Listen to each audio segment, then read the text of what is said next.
Welcome everybody to the Bellevue City Council meeting for June 26th, 2023. City Clerk, could you do the roll call, please? Mayor Robinson. Here. Deputy Mayor Nunhaus. Here. Councilmember Barksdale. Here. Councilmember Lee. Here. Councilmember Robertson. Here. Councilmember Stokes. Here. And Councilmember Zahn. Here. Councilmember Robertson, could you please lead us in the flag salute? Mayor, would everyone please rise and join me in the flag salute? I pledge allegiance to the flag of the United States of America and to the republic for which it stands, one nation, under God, indivisible, with liberty and justice for all. So we have two proclamations tonight. The first one we'll have read by Councilmember Stokes. It's a Parks and Recreation Month proclamation, and I think we have Michael Shiosaki accepting, and we'll do a picture after that. Go ahead, Councilmember Stokes. Okay, whereas parks and recreation programs are vitally important to establishing and maintaining the quality of our life in our community, and whereas these programs provide places for people of all ages and cultures to gather, celebrate, and volunteer their time and talents to make a difference, and whereas parks and recreation programs build healthy, active communities and aid in the prevention of chronic disease and improve the mental and emotional health of all residents, and whereas people with disabilities benefit from opportunities and choices for recreation, socialization, and learning to fully participate in the life of our community, and whereas parks and recreation programs can also contribute to a community's economic prosperity through property values and tourism, the attraction and retention of businesses, and crime reduction, and whereas our parks and natural areas ensure the ecological beauty of our community and provide a place to connect with nature and recreate outdoors. And whereas Bellevue's parks, trails, and natural areas saw a significant increase in use during the pandemic as residents sought opportunities to stay active and healthy. And whereas as a city and a park, Bellevue's parks and natural recreation areas are fundamental to our properties, to our communities' environmental well-being by improving air and water quality, protecting groundwater, preventing flooding, and providing habitat for wildlife. Now, therefore, on behalf of Lynn Robinson, Mayor of the City of Bellevue, Washington, and on behalf of the City Council, do hereby proclaim the month of July 2023 as Parks and Recreation Month in Bellevue, and urges everyone to enjoy and recognize the many benefits of our parks, natural areas, trails, and recreation facilities. Signed by Lynn Robinson, Mayor of the City of Bellevue. Mr. Shiosaki, do you have anything you want to say? Yeah, please. Good evening, Mayor, Deputy Mayor, and council members. I just have to thank you all. Many of you were able to attend the grand opening of the northeast corner gateway at Downtown Park on Saturday, and it was great to see everyone. I wanted to mention that in addition to that, next Tuesday, we'll all be celebrating the 4th of July in the Downtown Park, and hope you can make it out again. It's going to be a great day. But, most of all, I just wanted to thank you all for your ongoing support of Parks, Recreation, and Human Services, and for proclaiming this July as Parks and Recreation Month. Great, thank you. Let's do a quick picture.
to read a commendation for a very beloved staff member, Nav Oto. I've known Nav forever, and I've never known how to say her last name. Say it. How do you say it? Otol. Okay, I think I was right. Okay. So here's the commendation. Whereas Utilities Director Nav Otol has been with the City of Bellevue since 1993 when she arrived as an intern. Over the years, she has worked in operations, budget development, fiscal and strategic planning, and policy development, providing incredible subject matter expertise, sound planning, and strong leadership over her 30 years contributing to the city. And whereas Nav holds a bachelor's degree in biochemistry and a master's in business administration, and she has an impressive and varied background in research and development, including work in cancer endocrinology before coming to the City of Bellevue.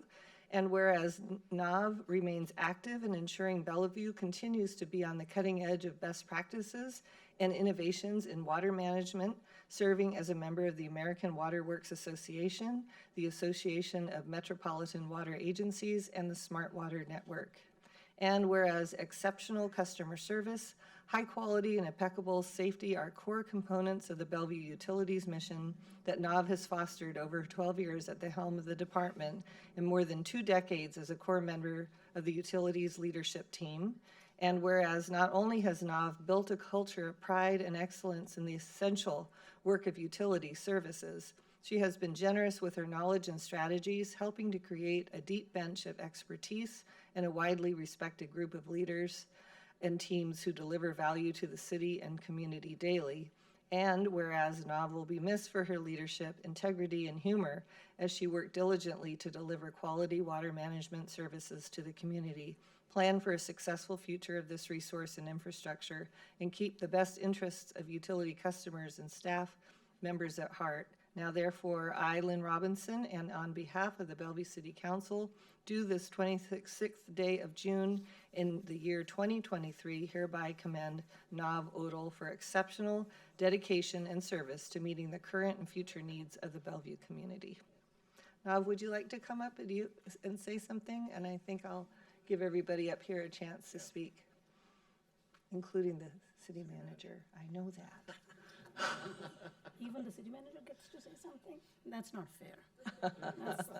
You have stacked the deck against me.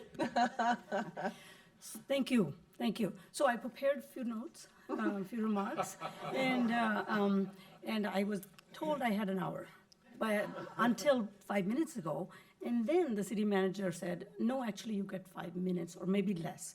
So, but I'm used to that, right? That happens a lot to me. So I did prepare a summary of my accomplishments, and I will give this to the city clerk for posterity. But in all seriousness, thank you, Mayor Robinson, Deputy Mayor Neuenhuis, council members. It's with mixed emotions that I'm sitting here. I still haven't quite gotten that that I turned in my resignation. I'm like, can I take it back? Yes, you can. So, and it's amazing to me that 30 years have gone by. You know, I can't believe it. And as you mentioned, my career path was very different, and I'd never imagined that I would be working in the city government sector. But 30 years ago, I did an internship here, and that changed everything for me. I call that internship my gap year, because I had moved here from Vancouver and literally had decided to take a little time off. But that internship changed my mind, and I was so impressed with how well run Bellevue was and how forward-thinking. And the thing that really sort of hit home for me, that cinched it for me, was the focus on public service and on integrity and innovation. And those are 3 things that are really, really important to me. So I thought, okay, I have found my home. Mm-hmm. And sure enough, whether you liked it or not, I was going to stay for a while. Yeah, and 30 years, I worked in the city manager's office. I worked in finance and asset management and in utilities. And it's probably no surprise to any of you which one is my favorite. Utilities is my passion, and quite tied to that is actually stewardship of public resources, customer resources, and that's why I devoted my career to utilities. So together over that time, we've accomplished a lot. And what I'm most proud of is Bellevue Utilities' financial position. At the end of the day, you know, utilities is a standalone business operating within the city structure, and every utility has to be financially self-sustaining. And what I can tell you is Bellevue Utilities is the envy of the utility industry and utilities across the nation. And why are we the envy? We have no debt. We are actively replacing our aging infrastructure, and we have a long-range plan for funding the infrastructure so that we are not leaving this liability for future generations. All that couldn't have happened without strong support from City Council, from the city manager, and the city's leadership team, my colleagues, and the public. Thank you for your commitment to long-term planning, long-range planning, and to financial policies that have been the hallmark of and the reason that Bellevue Utilities is as successful as it has been. I also want to thank the staff, Utilities Department employees, who are some of the smartest, most innovative, and hardest working employees that you will come across. It is a testament to their hard work that Bellevue Utilities is so highly regarded in not only in the industry but in the region. They make us all look good. What I can tell you is that the utilities is in great hands with exceptional executive team, managers, and staff. So I don't have any worries that things are only going to be improving. Last but not least, I'd like to thank my family who are sitting back there, my husband Suki, my children Paul and Kieran, their spouses Josh and Val, for their unconditional love and support. I was able to do my very best and bring my very best to my work because I have a great cheering section. Thank you. Thank you, Nav. Stay there, and I'll start with the city manager. So, gosh, Nav, on behalf of the leadership team, you know, I just want to thank you and for your many contributions to the team you've made since joining the leadership team, including being the ultimate strategic partner to get to the root of and cause of the several issues we dealt with as a team, and to present your analysis and options to the team with great success. Embracing the city's shared leadership principle of your success is my success. Your willingness to roll up your sleeves and seeking the solution which led to the best outcome for the city, not necessarily your department, but for the city. But on a more personal note, I'm going to miss you dearly as both a colleague and a friend. You and I grew up in the city together, city manager's office, utilities, finance, 30 years that we've known each other. I think you're the longest employee, the longest term employee I've known. And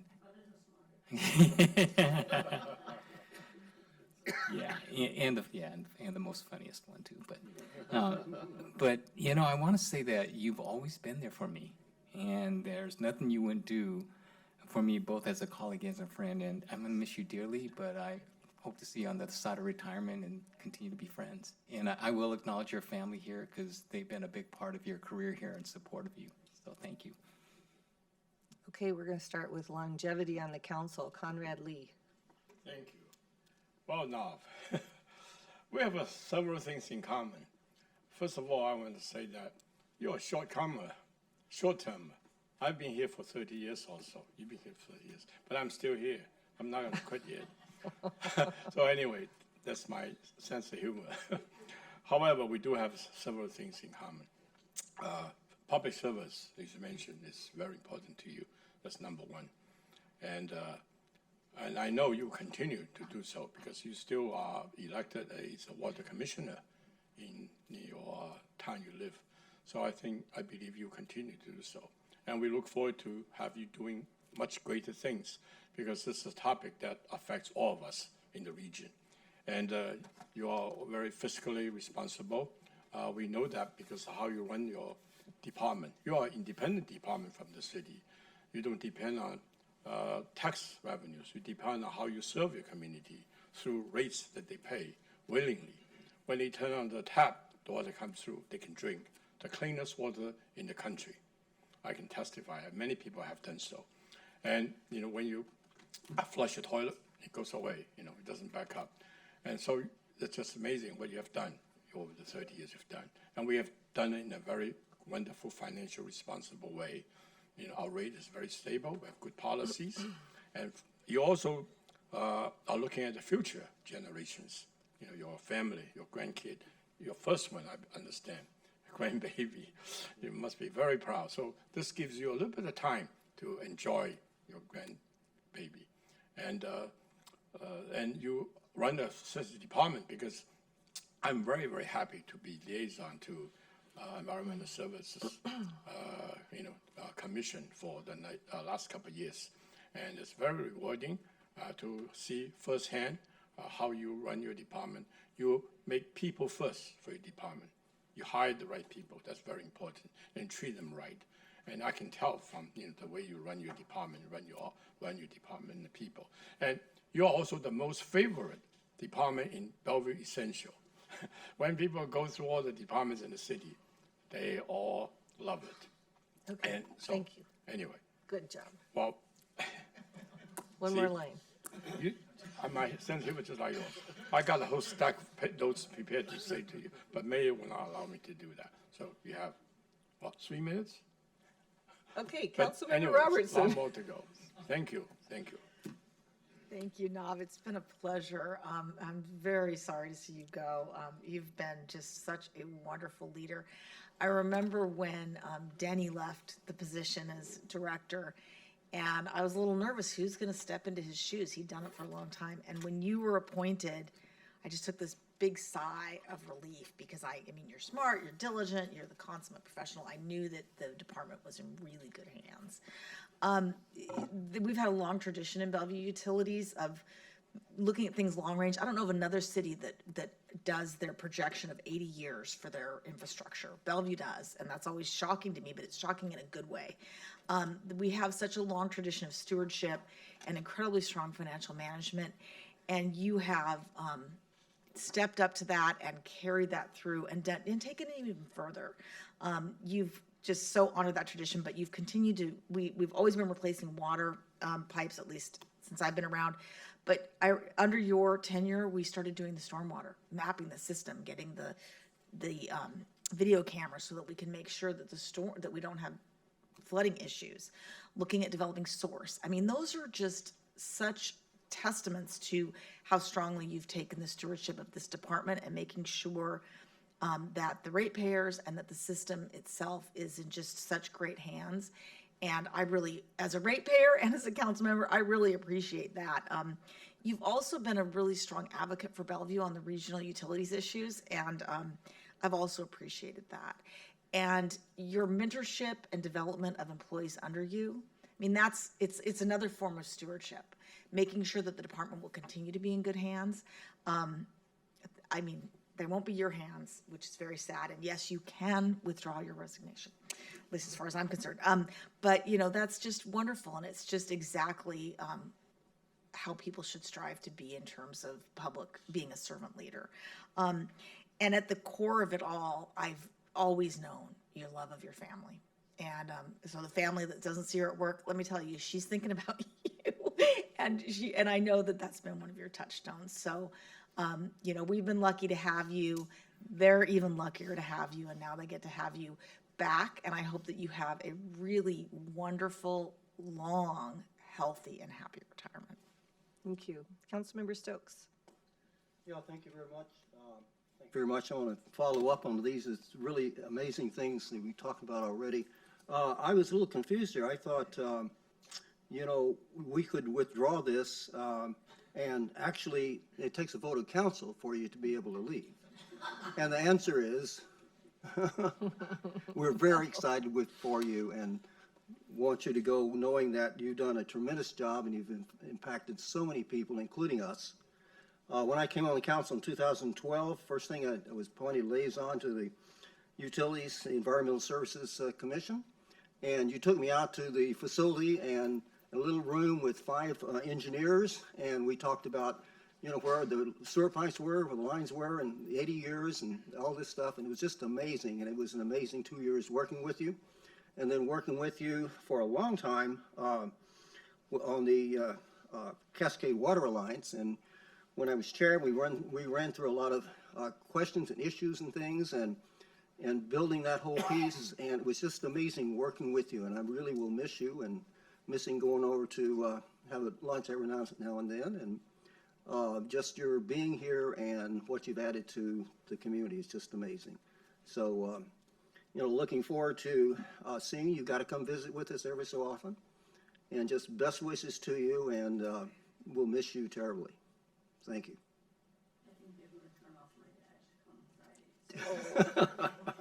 But not your water. Right.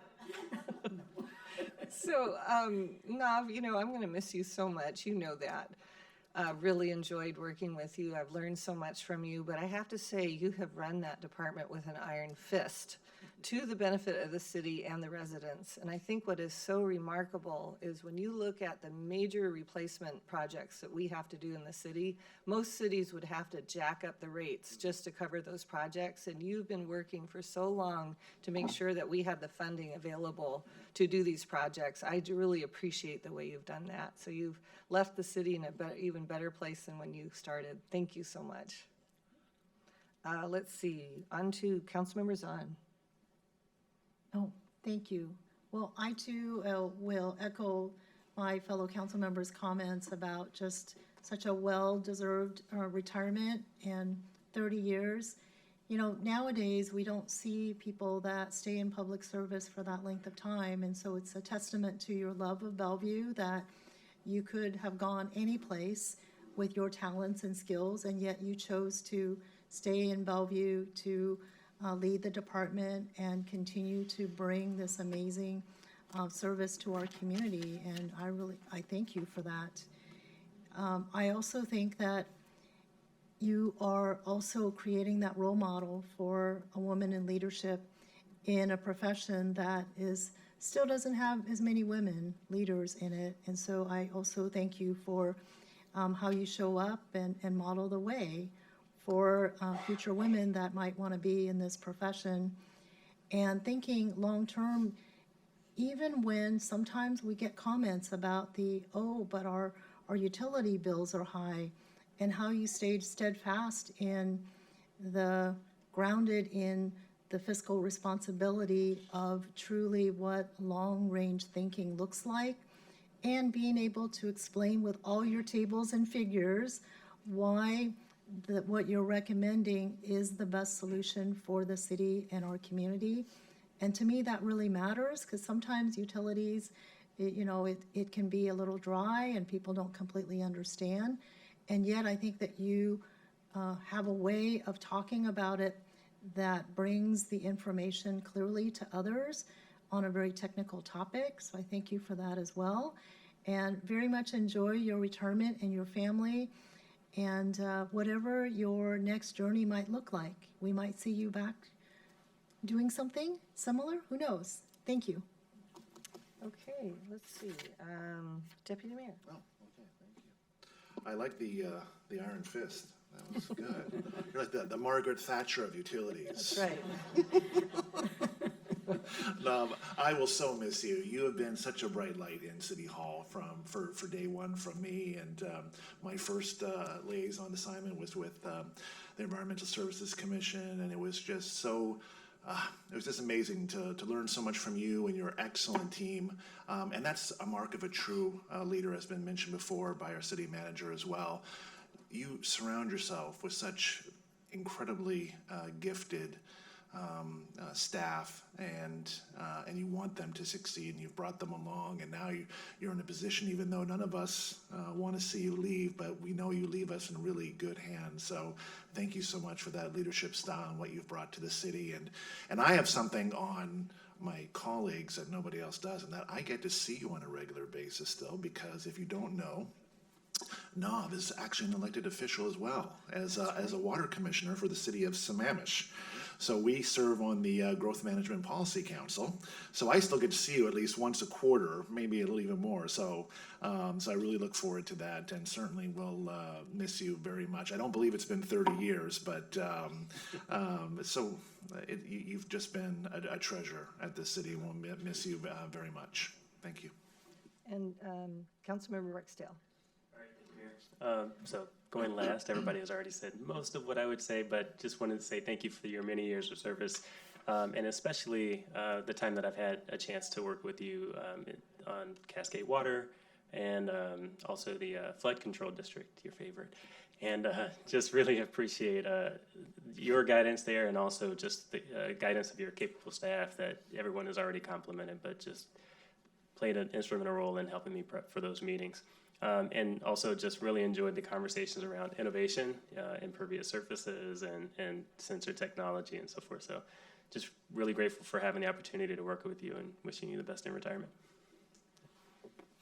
Shall we do a picture? Let's do it. Can your family be in the picture too?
All those in favor say aye. Aye. Any opposed? Okay, next up we have oral communications. City Clerk, do we have anybody signed up? Yes, thank you, Mayor. This evening, there are 14 pre-registered speakers, which will likely exceed our 30-minute maximum time limit for oral communications. So given that, the mayor is allowed to give preference to those speaking to items on the agenda this evening or who have not spoken to council in the last quarter. Each person will be given 3 minutes to speak, and only 3 speakers will be allowed to speak to one side of a particular topic. In addition, I need to remind everyone that in compliance with Washington State public disclosure laws, no election-related topics may be discussed during oral communications or other public participation points on tonight's agenda. That includes promoting or opposing a ballot measure or supporting or opposing a candidate for election, including someone's own campaign platform. If any speaker does begin discussing these things, they will be asked to stop. And with that, I'm going to call our first speaker, who is Kathy Relier.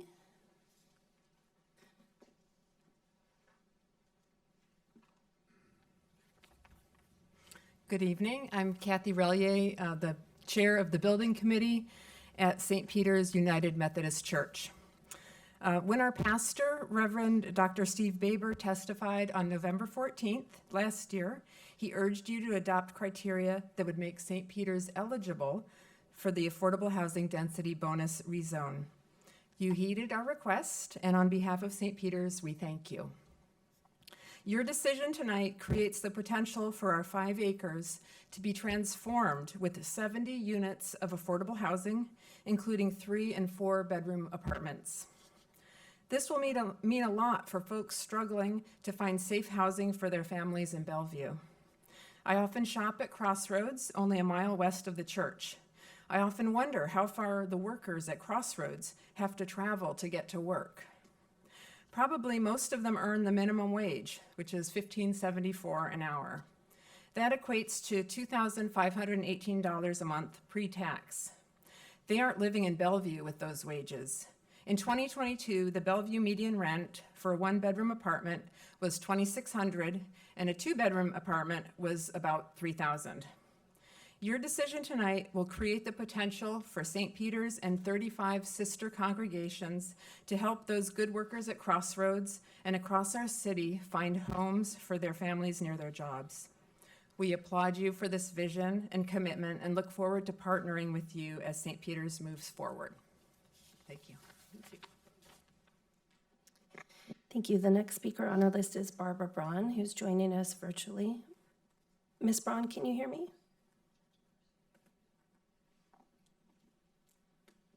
Ms. Braun, can you hear me?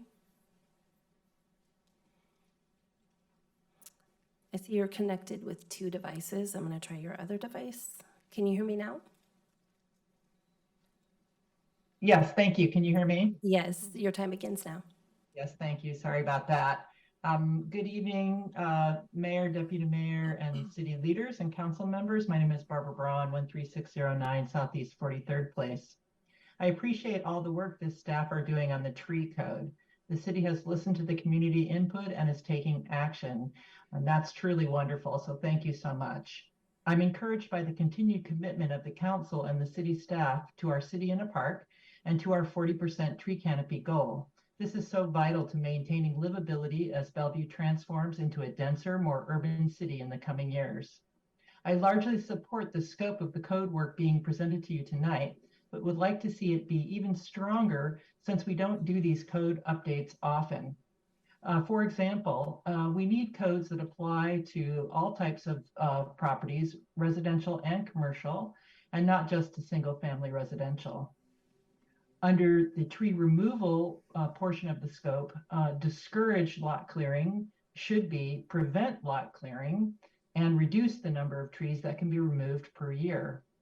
Under tree replacement, we need to add requirements to plant new trees post-development, such as street trees, to increase canopy and reduce heat island effects. Consider adding a tree maintenance portion to the scope, as we need codes that address new plantings, since many plantings around town are left to die without irrigation. Also consider adding codes to incent planting of native and drought-tolerant trees.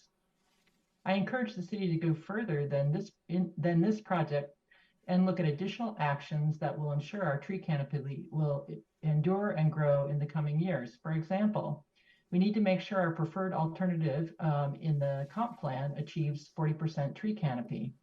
We need to protect the remaining forests we have in Bellevue and should no longer cut down forested areas for development, such as the plan for Airfield Park. And we need to implement building codes and incentives aiming at eliminating heat island effects such as parking lot trees and green roofs. The community is anxiously awaiting stronger protections for our trees and looks forward to remaining a city in the park as we densify. Thank you so much. Thank you. The next speaker on the list is Ann Coughlin, who is also joining us virtually. Ms. Coughlin, can you hear me? Muting myself. Thank you. Your time begins now. Hello. Good evening, Mayor, Deputy Mayor, City Manager, and council members. My name is Dr. Ann Coughlin. I'm a clinical psychologist, and I'm speaking tonight with all that information. I urge you to vote to follow the state mandate to criminalize the possession and distribution of illegal drugs in Bellevue. Unfortunately, Seattle did not follow the state mandate, ensuring that their opioid crisis will continue and increase since the surrounding cities have voted to make it illegal. If Bellevue does the same, we can look forward to losing more of our young people to opioids, such as we almost did last week with 2 of our Bellevue students, and destroying some of our neighborhoods. It is important to do this now before the men's shelter becomes fully operational. Men's shelter, as you know, uses the harm reduction model, a set of policies and practices for reducing the harmful consequences of substance use. It is a good place to begin for some individuals, particularly those accustomed to the transit and chaotic lifestyle of the streets. In my opinion, it is best used as the first step in treatment. The most prevalent drugs used by the homeless population, according to the lawsuit against the Sacklers, was 80% use of opioids, which can and do result in death after only 1 use. Abstinence only is intended to immediately stop substance use. A patient will be prevented from taking the addictive substance. It requires sobriety post-treatment. It is virtually impossible for opioid addicts to stop without removing the substance entirely, since the physical and psychological addiction is so strong. Enforced abstinence immediately reverses the damage and helps reduce the addiction substitution. The programs address the physical, psychological, and sometimes spiritual issues. I'm looking for the timestamp and I cannot see it. You have Where's 40 the time? seconds. You have 40 seconds remaining. I'm aware that the men's shelter uses the harm reduction model as it should. I know that the council's already voted on permanent supportive housing. And I believe that some supportive housing should be abstinence only. Congregations for the homeless have run programs in their churches with our churches, Bellevue churches, with a 95% success rate due to the enforced sobriety and a rigorous program of individual and group therapy, as well as job training. In fact, when I visited in 2018, more than half of the residents were studying for some type of Ms. exam. Coughlin, your time Yes, has it. thank you. Yep, thank you. Okay, our next speaker on the list is Tim Hay, who's joining us in person, I believe.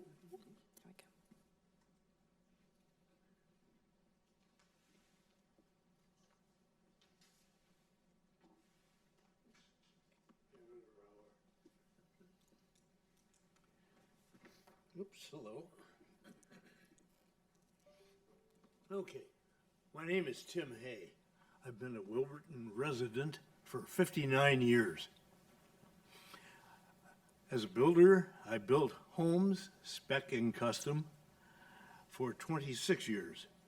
Bellevue's new tree codes will be ignored by most home builders unless the codes call for a method of enforcement to protect our uniquely valuable 100 to 130-year-old trees. The answer? By employing a tree inspector, AKA the tree police.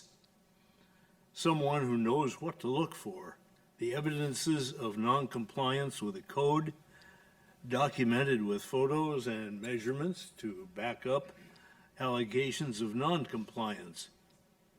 Funding tree inspections will cost only about 1/200th of 1% of the city budget.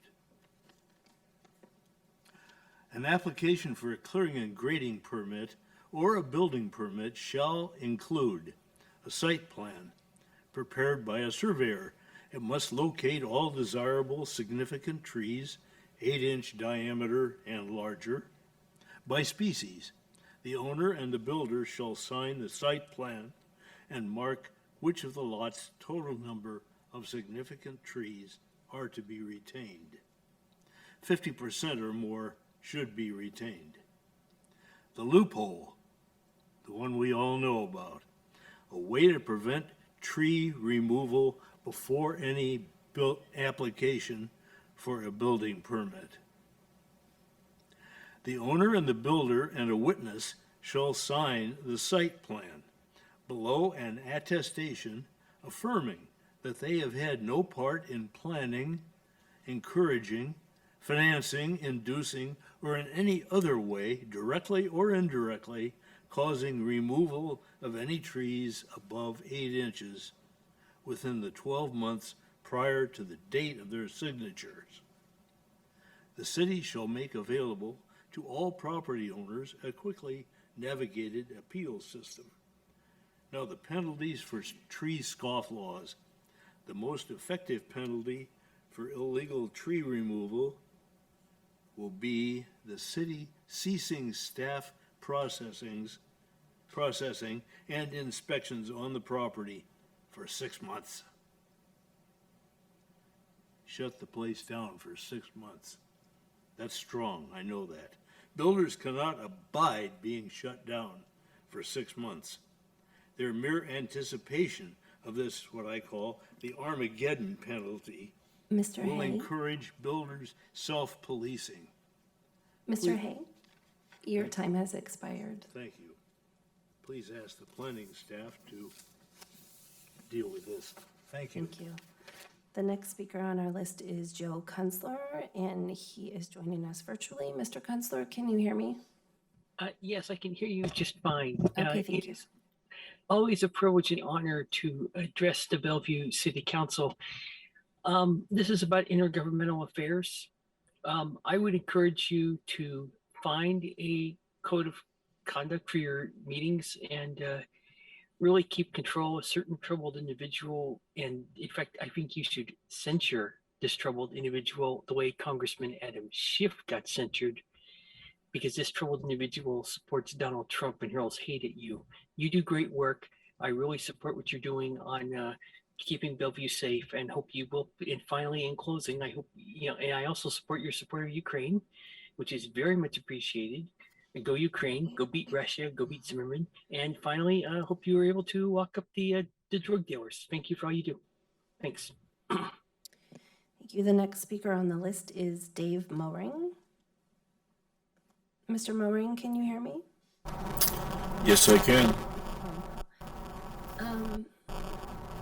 I'm sorry, we're going to stop here for a second. We have a really bad connection. Is it possible for you to disconnect from the meeting and then reconnect, and I'll call you again? Okay, will do. Okay, thank you.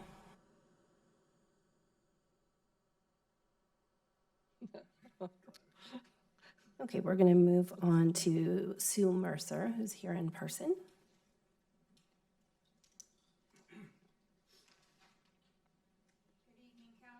And Mayor, as you know, my organization, Mercer Evangelical Trade School and Orphanage Foundation, in this country promotes education, helps the homeless help themselves, and fights injustice. And you've got several items on the agenda that relate to those things. As an osteopathic family practice physician and former substance abuse program coordinator for the Indian Health Service, mental health and addiction recovery are in my bailiwick, and I have requested to speak to several of the council people, and that's basically why I came tonight, to make sure that I get on somebody's agenda and have a longer conversation on several of the things that are on the agenda tonight. I agree with the psychologist who mentioned that probably adopting the state mandate is a good idea. But since I haven't had time to look at that carefully, I'll try to do that before Thursday. I myself, in housing homeless people in my own private home, try to work with the 20% of the homeless that are neither mentally ill nor addicted. Sometimes I don't pick up on paranoid schizophrenia quickly enough, and I've had to get restraining orders twice on 2 people who are members of Mensa. And for those of you who don't know what Mensa is, that's people with IQs over 160. The most recent person is a board-certified ear, nose, and throat physician with an active license, and he is in jail for when he knew I was getting a restraining order stole one of my vehicles and broke into a neighboring house that was for sale, caught in the act. He has not been charged yet. So one of my concerns is that the Bellevue police write up their reports in such a way that the prosecutors can quickly indict and keep mentally ill and addicted people off the streets for their own good. And that addresses the issue of getting better mental health facilities in our own city and in the county. And I don't want to take up the council's time with that right now. But also, we need to keep the meadow. I'm going to ask the city clerk to provide her with contact information so that she can make an appointment with council member and speak with them. Absolutely, thank you. I am going to ask, I do see someone connected with a phone, and Mr. Mowring, is that you connected with a phone? If so, please raise your hand. Okay, I still do not see him connected back to the meeting, so I'll move on to Michelle Lindstrom, who's joining us in person.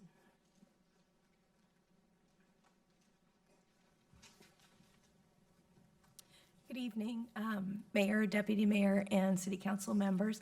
Thank you for the opportunity to speak and for all you do for the City of Bellevue. I'm here tonight to speak in support of Save Coal Creek and the purchase of the 12-acre parcel between Cougar Mountain Regional Park and Bellevue's Coal Creek Park. My name is Michelle Lindstrom. I'm a longtime resident of Bellevue, grew up hiking in the area and spent a year documenting the flora, fauna, and geology through photography, making nature calendars. And my family and I live in Arizona, but we return every year, every summer, without fail. Myself, including my two children, both teens now, 16 and 19, who are signed up to speak, so you may hear from them. And when asked what their number one thing is that they would like to do when coming to Seattle, it's not Pike Place Market or the Space Needle. They want to go hiking in the woods with their grandparents. So these wildlands provide a draw for tourism here and as a place where different generations can connect, younger, middle, and older. So why these 12 acres specifically? This last week we hiked it again along Coal Creek, which is fed by 3 streams. These freshwater streams provide habitat for insects, small fish, which then feed the salmon and trout further downstream, and those then feed the famous orcas in Puget Sound. There are 3 wetlands and an iconic waterfall that we walked past, all of which would be affected by groundwater runoff if housing developments were placed in this area. There's a meadow that's very unique to this area, provides habitat for small mammals and reptiles, feeding the birds of prey, owls and hawks in your area, and provides a critical, actively used wildlife corridor for larger mammals, including deer, coyote, and bear on the busy Lakemont Boulevard. If you've ever tried to cross it at rush hour, it's not easy. There's also 75 mature trees that are integrated into this rich biodiverse ecosystem. And as an elementary school teacher, I really appreciated the signs that Bellevue City has put up, or Bellevue Parks, explaining the remnants of the coal mining days. I'd love to see additional signs added about the last remaining of the coal mining houses and the barn, which represents the agriculture that was so foundational to the development of Bellevue. When I taught 4th grade in Washington State, I would have been thrilled to bring my class to a place like this. So I hope you consider putting in a interpretive center there. In summary, for the historic significance, diverse habitat, and critical preservation of the meadow that connects these 2 large natural areas and serves as a wildlife corridor, I hope you choose to save Coal Creek for future generations, including my children, as they continue to return, and their children's children, so that we can all enjoy, appreciate your natural resources and area. Thank you for your time and your consideration. Thank you. I do see Mr. Mowring connected back to the meeting. Can you hear me now? Oh. Yes, I can. Okay, we're gonna try this. It appears like your connection is not very good, but go ahead and start and we'll see how far we can get. Okay, yes. My name is David Murray, and I support Trees for Livability, and I'm an architect since 1986. And a commissioner with the City of Seattle Urban Forestry Commission in 2021 and 2022. How's it going so far? Good. Good. Okay, great. We know that we are going to be expanding King County's density by about 250,000 dwellings by 2040, and we also know that we can do so while expanding our urban forest. And if anybody is interested, they're welcome to check the internet browser with the keywords canopies of green urban density. That's canopies of green urban density. There's a 7-minute video that kind of shows you how it can be done. Anyway, the city of Bellevue has done an excellent tree canopy study back in 2018, and there's a lot that can be learned from a tree canopy study that would be redone to compare the current situation with 2018. What type of things can we learn from a tree study update? Well, one thing you'll see is trends, and you'll know that the policies that you're making now relative to tree retention, tree protection, and tree replanting will shape Bellevue's future and shape the future of the future people that will live in Bellevue. One thing I wanted to share, the city of Seattle had done a tree study update in 2021, and one of the things that they had looked at the difference of, which may not be reflected in Bellevue's past tree canopy study, is they looked at the per parcel tree canopy loss for a non-developed parcel versus a developed parcel of land in residential areas. And basically what they found on average is that the tree canopy loss on an average parcel, if it was developed, was 39.8%. That's a 39.8% canopy loss, almost 40%. Versus the tree canopy loss on a parcel that has not been developed. That might be, an average people removing trees for different reasons, was just 1.4%. So there's quite a difference in terms of the trend of loss for developed parcels versus undeveloped parcels. We know we're going to have more developed parcels, especially over the next few decades, and being able to accommodate that trend is important. Hopefully Bellevue will be able to do something. Mr. Moore? Yes. Your time has expired. Thank you. Okay, thank you. Oh my goodness. Okay, our next speaker on the list is Jack Lindstrom.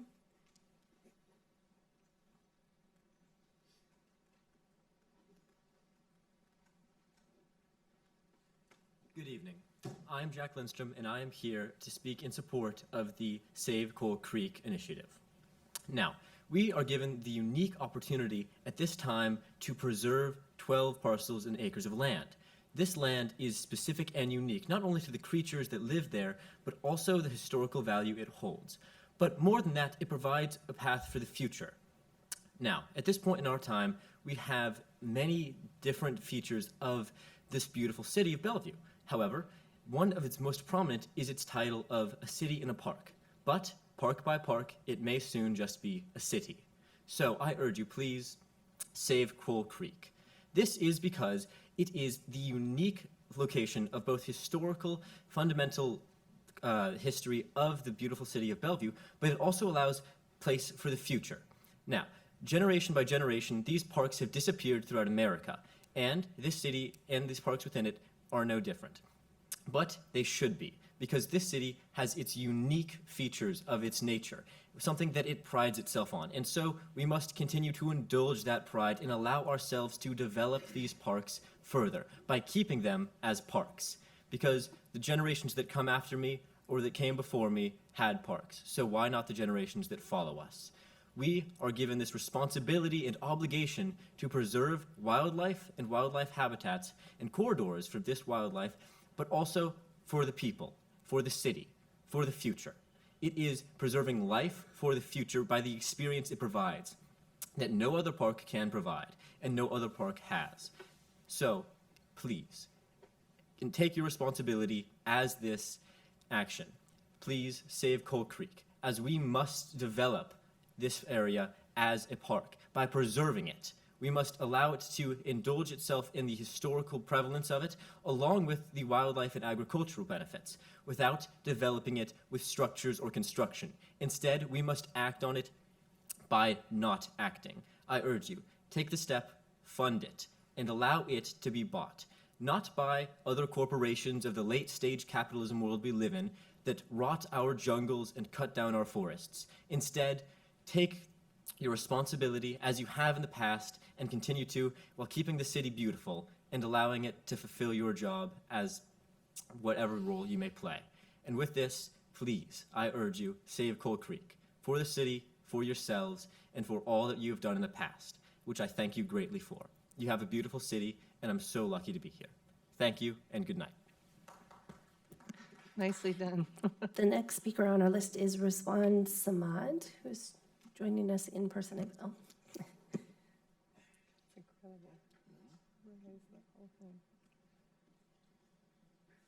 Good evening. I've been living in city of Bellevue for over 30 years. Been around in the city for close by for almost 45 years. Today, this strange incident happened to me at Fred Meyer of Bellevue. I ran into this knucklehead who started calling racial slur and ready to attack me. And I was just totally confused. What the hell is going on? But I'm not here because of that knucklehead. I'm here when he was ready to attack me. I called 911. And that was disappointment. And this guy was keep coming close to me, and I was keep going. It was a daylight. And I was going toward the Fred Meyer, and I talked to the 911 for 8 minutes, describing what he looked like, what he's doing, and she could hear every single thing, what he was calling and telling me. And the irony was, there was no police officer. So anyway, I say, hey, this city is becoming like the city of Seattle. You can get killed in city of Seattle, and police will never show up. So I said, baby, the city council of Bellevue following the footsteps of city of Seattle. So I said, forget about it. I'm just gonna go back inside. And 20 minutes later, the cop showed up. This lady, very nice. And she said, what happened? This, do you wanna file the complaint and all these things? I said, of course I wanna do that. And so I sit down and I wrote down the whole statement. And I said, what happened? What happened to the beautiful city of Bellevue, which in 1994, triple murder happened in this city, and Bellevue Police Department resolved that murder. And now, today, she's saying we are short of staff. I said, this is one of the richest city in America. This is one of the richest city in Washington State, and we cannot afford a police officer. The number one thing for resident, for my children and my grandchildren, in safety and security. And if you guys cannot provide safety and security, you all can be replaceable. The number one thing for everybody, we need a law enforcement people. Though when we have a danger, I'm not gonna call the Ghostbuster, I'm gonna call 911 the police, so they can come and help the citizen. So please, for God's sake, don't turn this beautiful city into the city of Seattle, which is becoming a garbage, and the city of Seattle council member destroy the whole city. So my humble request, and I beg to you, please protect this beautiful city and hire more police officers to protect the resident, for my children, my grandchildren. Mr. Samad, You know, that's it. Thank you very much. Thank you, Mr. you. Samal. Excuse me, Mr. we Zimmerman, have- please do not interrupt. Mr. Samal, I'm going to ask the city clerk, you asked a lot of really good questions I think you deserve answers to. please. Well, no, Anybody- not here, but I'm going to ask her to tell you how to connect with us so that you can get answers Please, to those. please, I'm an activist. I'm Thank- going to replace the people who would not support Thank you. promoting safety and security in the city of Bellevue. That is the end of oral communications. We have reached the 30-minute mark. There are a few people still on the list. I would encourage you to email the city council at council@bellevuewa.gov or sign up for a future meeting. And with that, I'll turn it back to you, Mayor. Okay, thank you very much. So we have, no, I'm sorry, you're interrupting the meeting, Mr. No, I'm afraid not. I'm afraid not. Why I don't now speak? There's not enough time. It's not about time, it's about the broken law. They're acting like a Nazi play. Come back next week. Next week, they will do it exactly the same. Come back next week. Yeah, restraining order will be against you, I promise. Okay, thank you, officer. We have the report of our city manager, and you have 3 things you want to talk to us about. Council members, I have 3 items under the manager's report this evening, 2 which have presentation and 1 that's informational, which is in your packet. And the first manager's report item tonight is really a great news story that deserves some attention and recognition, and that is our Chief Information Officer, Sabra Snyder, recently won the 2023 Seattle Orby Award. Nathan McCommon, Deputy City Manager, will provide some additional information about this prestigious award, and then we'll have Sabra come up and say a few words and have a picture opportunity with the council. Thank you, City Manager Miyake. I appreciate the opportunity to share a few highlights about the 2023 Orby Award and what it means for the city of Bellevue. On June 16th, just 10 days ago, the Inspire CIO chapter of Seattle gave its Orby Awards, as you read in the packet. And the Orby Awards have been around since 1998. And in 2015, organizers launched Inspire CIO Leadership Network, which seeks to enrich the world through leadership technology, drive innovation and growth, foster meaningful relationships, share best practices, solve problems, and help members achieve their leadership potential. And now that organization has grown to 25 chapters coast to coast across the U.S., and the Orby Awards are selected by peer review and nomination. In the Seattle chapter, the categories of awardees are by employer type and size. The city of Bellevue falls into the category of large corporate. This year, Inspire CIO challenged chief information officers to step up, lead well across public and private business, education, healthcare, and nonprofit service.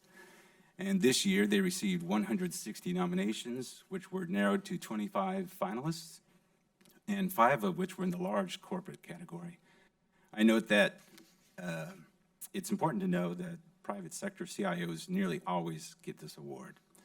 But this year, the peers of the Seattle chapter chose Sabra Snyder, Chief Information Officer and Director of Information Technology here at the City of Bellevue. Among the accolades she received, peers acknowledged advancements by the technology team on data analytics of 2 interpretive and interactive dashboards on the city's website with an emphasis on transparency. These were the dashboards on policing data and tracking the council's priorities. They also applauded the city of Bellevue in its deployment of hybrid meetings, including the public meetings, as well as our staff business meetings, among many other achievements. These also reflect on the extensive, effective collaboration that the Information Technology Department has with all the departments of the city. We felt that this was an award worth highlighting for the council this evening as another formal recognition on how Bellevue is delivering on its investments for the community. And we're pleased to invite the council to celebrate with us this evening and especially celebrate Sabra Snyder. So with that, I'll turn it back over to Mayor Robinson. Wonderful. We're very proud of this. I have the, oh my goodness, this is heavy. I have this sitting up here with me. Where is Sabra? There she is. Sabra, let's come down. Do you want to talk about this?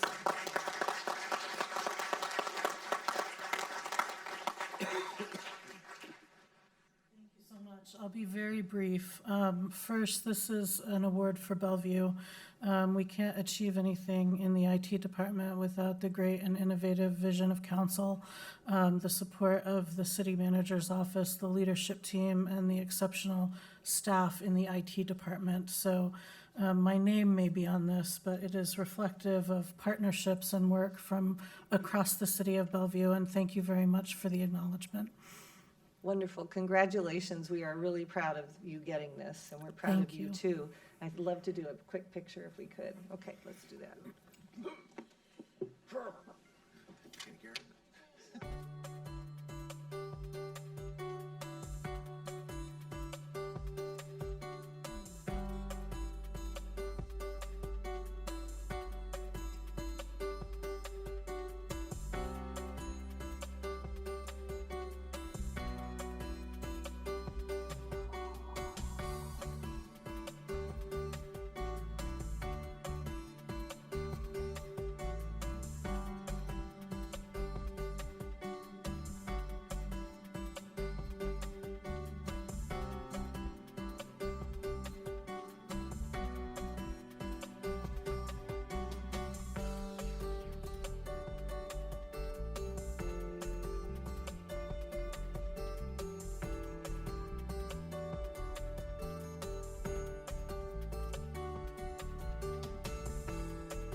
update on a new drug possession and use law, also known as the Blake decision, recently passed by the state legislature in special session and its implication on Bellevue.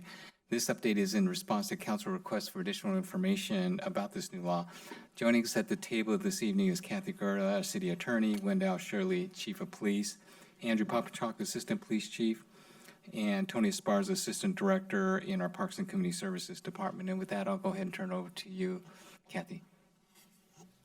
Thank you, Mr. Miyake. Good evening, Mayor and council members. As Mr. Miyake indicated, we are here tonight to give an overview of the bill that passed in the one-day special session last month that the legislature called concerning drug possession and use. Oh, Kathy? You need to have you pull the microphone, thank you.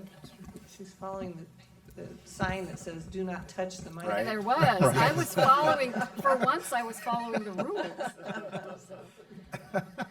Exactly, thank you.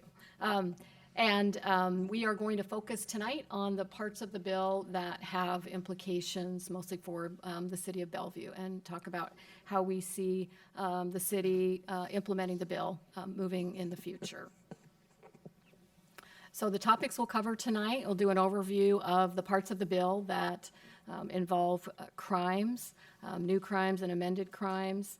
We will also cover the current Bellevue diversion process, how individuals who come into our criminal enforcement system can, opportunities for them to be diverted to drug treatment. We will also talk about some data. We'll show you some data. Council members had questions around police department and prosecution data on diversions. We'll show that and some additional data that will be collected under the bill. There were also some questions about funding and community services, so we will talk about some opportunities for funding for some sort of services, use disorder services, and a community court. And then finally, we'll wrap up with talking about the part of the bill that doesn't directly have to do with crimes, but deals with the city's land use authority.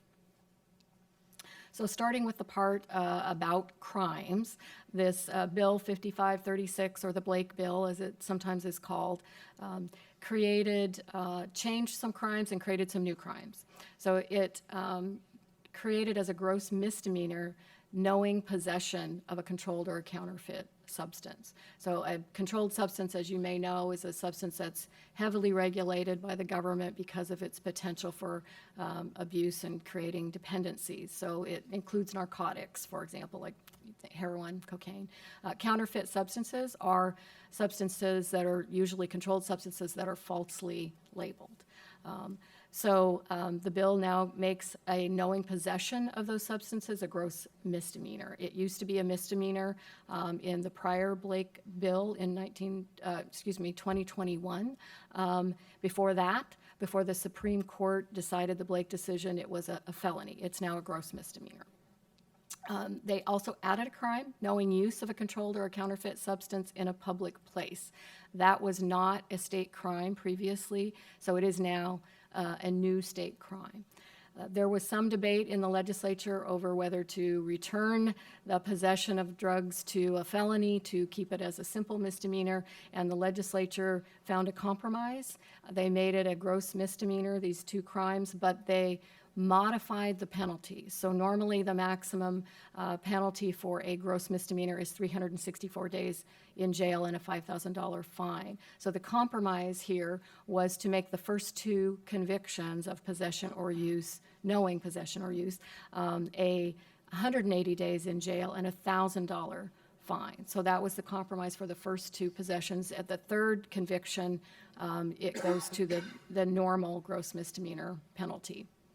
They also added a new crime with respect to legend drugs, which are prescription drugs that are used without a prescription. So it's now a simple misdemeanor to knowingly use a legend drug without a prescription in a public place. That's another new crime with the normal penalty for a simple misdemeanor of 90 days in jail and a $1,000 fine. They also added, the legislature that is, a section now that broadly preempts local governments, including the city of Bellevue, from being able to regulate drug paraphernalia. So paraphernalia is the equipment, if you will, that's used to get drugs into someone's system or to manufacture drugs, like pipes, needles, syringes. So the state has now said that cities and counties, for that matter, cannot regulate drug paraphernalia except for harm reduction services that concern paraphernalia. You can't regulate them more stringently, I should say, than the state does. So you can adopt a local law that is consistent with the state law, but you cannot be more stringent than the state law. Some cities had already adopted laws that prohibited, for example, putting paraphernalia on the ground, that had adopted other paraphernalia-related laws that were more stringent than the state's law. So those cities are having to roll those back, repeal those. Bellevue, however, didn't adopt anything more stringent than. We've adopted what the state has adopted, but nothing more stringent than the state. So there is no need for Bellevue to change any of its code on the drug paraphernalia issue. And then the last area where there was some changes made by the legislature is enforcement and diversion into treatment. So previously, under the 2021 Blake bill, the police were required to refer someone twice for substance use disorder assessment and treatment before they could, only on the third time could they book them in jail and refer them to the prosecutor for prosecution. That provision expires on August 14, and so the police are no longer required to refer, they are encouraged. And in a minute, I'm going to turn this to Chief Shirley, and he's going to talk about how the police plan on implementing this in the future. The other thing in the bill is the prosecutors are encouraged to divert cases for SUD assessment and treatment. And I will talk about in a minute how we've already been doing that and how we plan on continuing to do that in appropriate cases. There was quite a bit of the bill that dealt with an additional set of options for individuals to try to get pretrial diversions directly from the court with the prosecutor's consent. Most of those do not apply because they only apply in jurisdictions that have certain programs like LEAD and other programs, which we don't have. There is the potential for a Recovery Navigator program that is implemented by King County to potentially apply in Bellevue. We have already reached out to King County to see if they would apply that program here in Bellevue. They've been focused on the South King County area, and we'll continue to have those discussions and happy to let the council know where those go. So with that, I'm going to turn it over to Chief Shirley to talk about the police department's diversions. Good evening, Mayor, Deputy Mayor, and City Council members. As stated by the City Attorney, the current Blake law, right, requires law enforcement to provide 2 referrals to individuals who were found to be in possession or are using controlled substances in public. As of August 14th, that will expire. However, your Bellevue Police Department, we plan to continue to use the referral system for individuals under the appropriate circumstances who are detained, if you will, for straight possession or use in public of controlled substances. However, our plan is to train our officers and encourage them to continue to use that. However, the situation has to be where there's no other crime attached to the situation. If an individual has drugs in their possession, but they've also committed a robbery or an assault or shoplifting, etc., the diversion will not be an option at that point. We want to also make sure that when we're doing referrals, it's a safe situation to do it, right? The person is not going to be a harm to themselves or a harm to the community, depending on the situation. So it really is based on the totality of the situation, but we are still going to encourage our officers to provide referrals and really try and encourage individuals to get treatment. This certainly will not apply for individuals who are in possession of drugs for the purpose of sale, right? That will be off limits for that type of situation. We firmly believe that this is a balanced approach to a very challenging issue. I'll turn it back over to Kathy. Thank you, Chief. Similar to Chief Shirley's approach and philosophy in the city attorney's office and our prosecutors, we also believe that in appropriate cases, it is appropriate to divert people into substance use disorder assessment and treatment. We look at some of the same factors that the chief mentioned. We look at the person's criminal history. We look at the nature of the charges. We have not yet been charging simple possession cases because those cases were felonies to start with. And then in the last couple of years, the police department has been referring those people to treatment mandatorily before they send them to our office. But we have been handling cases where drug or alcohol use is a contributing factor to the other crimes that are coming our way, such as shoplifting or property damage. And in those cases, when it's appropriate to do so, we have been offering pretrial diversions to individuals. So what that means is we basically enter into a contract, an agreement with them that's voluntary on their part, but if they agree to go to assessment and treatment, and sometimes there are some other conditions depending on the nature of the crime, and they comply with those, we put the whole case on hold, and if they comply with those, then they never go to trial. If they can show they've complied, we dismiss the case. So those are the pretrial diversions. And then the district court as well can also divert, and sometimes there are multiple diversions in the same case. If the police have already diverted, sometimes the prosecutor's office will divert again, and sometimes the judge will divert again. So the court, typically during sentencing, can also, as a condition of sentencing, require someone to go to substance use disorder assessment or treatment. There is a new provision. I know there's been questions about when does all this stuff come onto somebody's record? When can it not be on their record? There is a new provision in the Blake bill that if someone is convicted and has 6 months of substantial compliance with the substance use disorder treatment, the judge is required to remove the conviction from their record. And then last, but certainly not least, is our probation division in the Parks and Human Services Department. So for any referrals to treatment that either the prosecutor or the court require, then it is our probation division that actually connects these people to services and then follows up to monitor, hopefully, compliance with those conditions. So again, multiple opportunities in the system, even before the Blake bill, those will continue to be available to defendants in Bellevue. There were some questions around data, about the police data, and I'm going to turn it over to Assistant Chief Popachuk. Thank you, and good evening, Mayor and Council. As was mentioned before, previously under the first Blake legislation, the police department was required to do multiple referrals for treatment. During that time, we actually tracked the referrals as well as the demographics and the number and many of those details. This slide you see before you actually shows the number of referrals we made during that time. As you can see, about 50-50 between individuals who were referred only once and individuals who were referred more than once.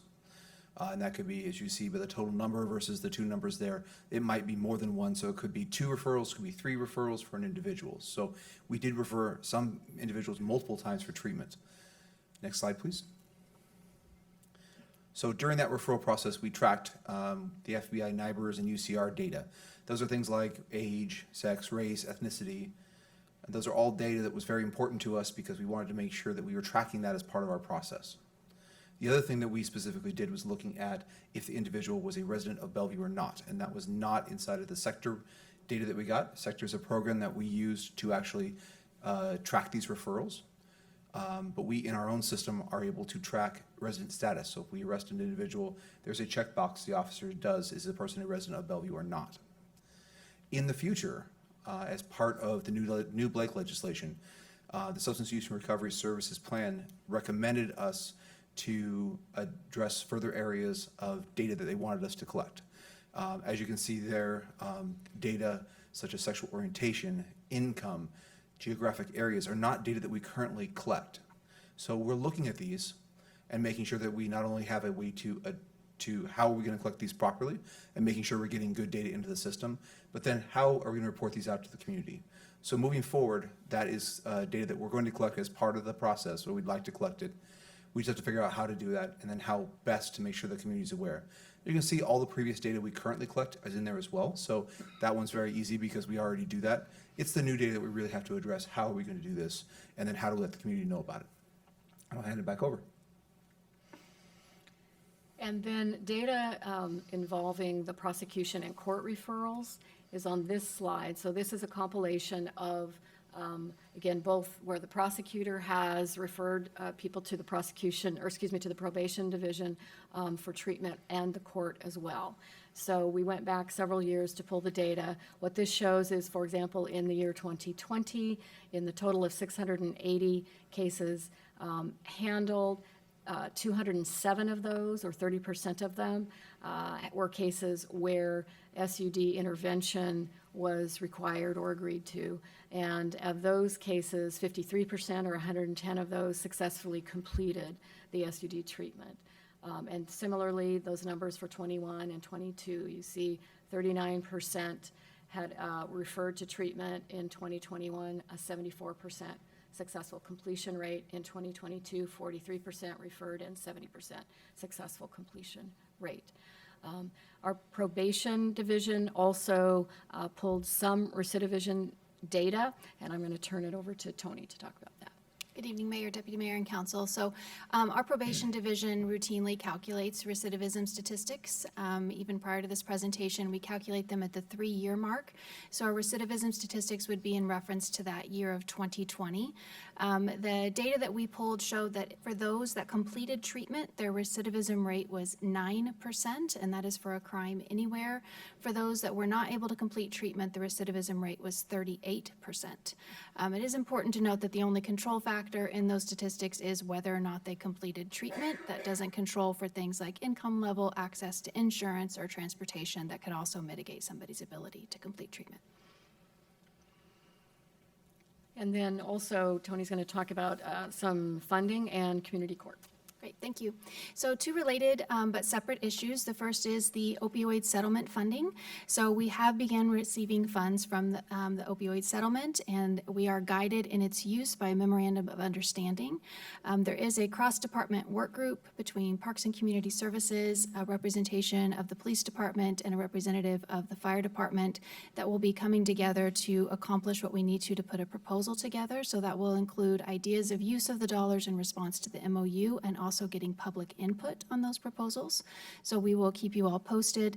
Those dollars range from approximately an estimate of about $250,000 a year in the first year through an outlier year of around the 18-year mark, an estimate of about $150,000 a year. So we will keep you informed about that proposal. The other area that you had inquired about that is related is a community court. So we, as staff, have been inquiring with King County to make sure we understand completely what all the timing, cost obligations, and any other responsibilities that would need to be addressed before a community court could be pursued, if that is the interest of the city. Beyond financial costs, something that would have to be explored is a location for the court. So the city would need to find a place that could host not only the court itself, but also the accompanying resource center, which is a vital component of a community court program. That resource center would also be available for wider community use, which is also a benefit of standing up a community court. So we'll continue to explore those options and what next steps would look like, and keep you posted as well. And then finally, there were a couple of sections of this new Blake bill that didn't directly have to do with crimes. They actually had to do with limits on local government's land use authority. So one section of the bill amended the Growth Management Act and added to the definition of essential public facilities certain facilities that you see here: opioid treatment programs, recovery residences, and harm reduction programs, excluding safe injection sites. So the effect of having those now be defined expressly as essential public facilities means that under the Growth Management Act, any local government cannot preclude the siting of those facilities within their jurisdiction. They can continue to condition them. So if there's a conditional use permit or other permits required, cities can impose reasonable permitting and mitigation conditions, but cannot preclude the siting of these facilities in your jurisdiction.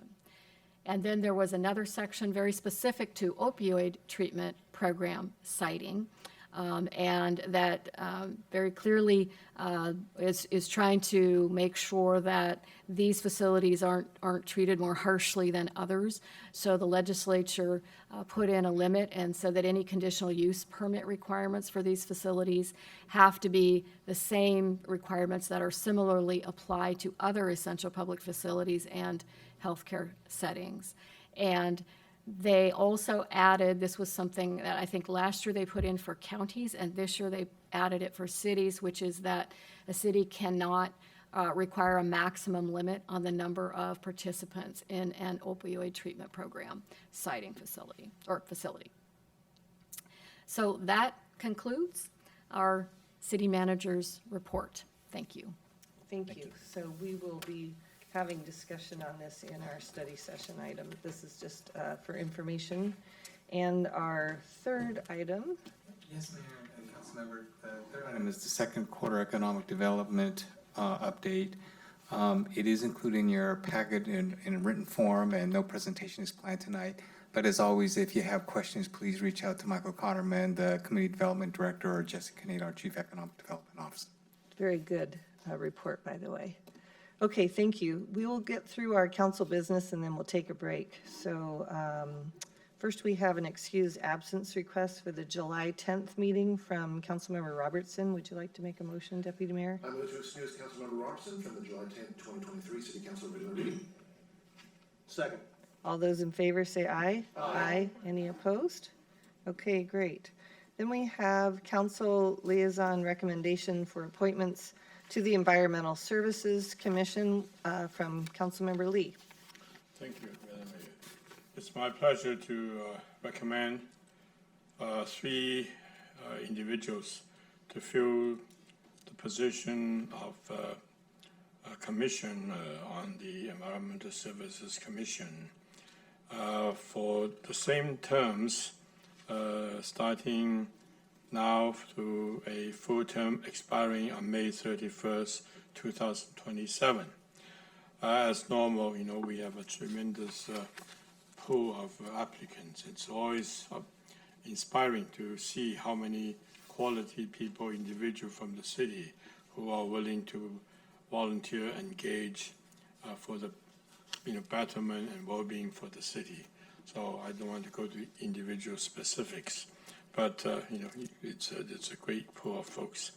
The people that would be appointed or recommended is Gabby Laxton, Kurt Lutterman, and Michael Margolis. Okay, great. Thank you. Is there a motion? Yep. Second. Okay, all those in favor, say aye. Aye. Any opposed? Okay, congratulations to our three new Environmental Services Commission members. And then last, before we take a break, Councilmember Stokes, you have a recommendation to the Parks and Community Services Board. Right, we had 5 excellent finalists and we interviewed them and we're very pleased to select Michelle Valverde. She grew up in Puerto Rico and has a long interest in parks and recreation. She comes from a neighborhood that's not represented with us, so we're very pleased to put her name out for permanent appointment. Is there a motion to do that? So moved. And all those in favor, say aye. Aye. Pardon? Did we get a second? We did from Councilmember Robertson.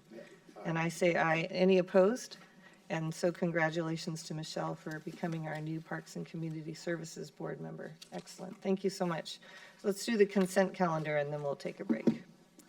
Do I have a motion? I move to approve the consent calendar. Second. All those in favor say aye. Aye. Any opposed? Okay, let's take a break.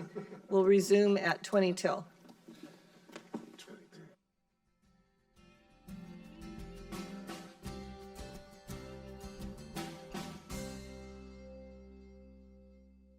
We're into study session. We have 3 items, only 2 presentations though. So Mr. Miyake, would you like to introduce the first one? Sure. Thank you, Mayor and Councilmember. Our first study session item is an update on the land use code on the Land Use Code Amendment and Bellevue City Code Amendment process to support tree prevention, retention, replacement, and protection. And just by way of background, these code updates are largely being driven by numerous interests regarding trees.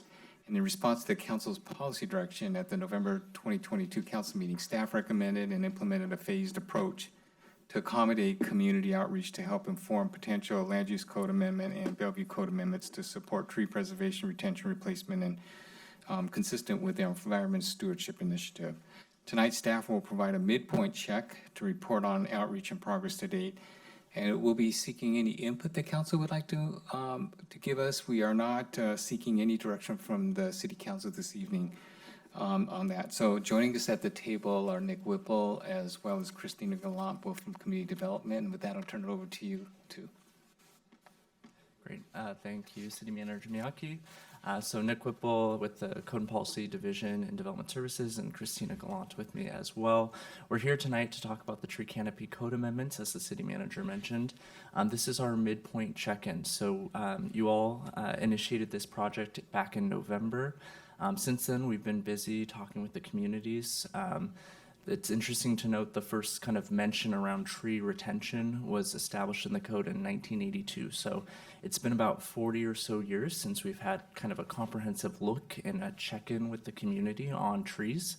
So there's been a lot of fruitful conversations in this first phase of outreach. Tonight, we are just providing information to you all on the midpoint check-in. We also have a recommended scope that is really informed by a lot of the outreach that's been done to date. So any comment on the recommended scope pieces is also welcome tonight. For our agenda, we're going to recap on the project goals for this tree canopy amendment project. We'll also touch on the engagement plan. We've taken a phased approach here. There was a questionnaire that had a lot of response. We'll be touching on that as well. And then we've pulled out the key themes that we've been hearing through the engagement process. So we're here to share that with you this evening, and then the initial scope recommendations. Then we'll let you know what we're doing after tonight. So with that, I'm going to turn this over to Christina Gallant, who has been the project manager for this update. Thanks, Nick. So to lead with a bit of background, we, in the city's environmental stewardship plan, our strategy N1 calls for the city to increase tree canopy citywide with the goal of a 40% canopy overall. And one of the actions in the plan calls for us to do a comprehensive review of our code provisions related to trees to ensure we have sufficient provisions in place to support tree preservation.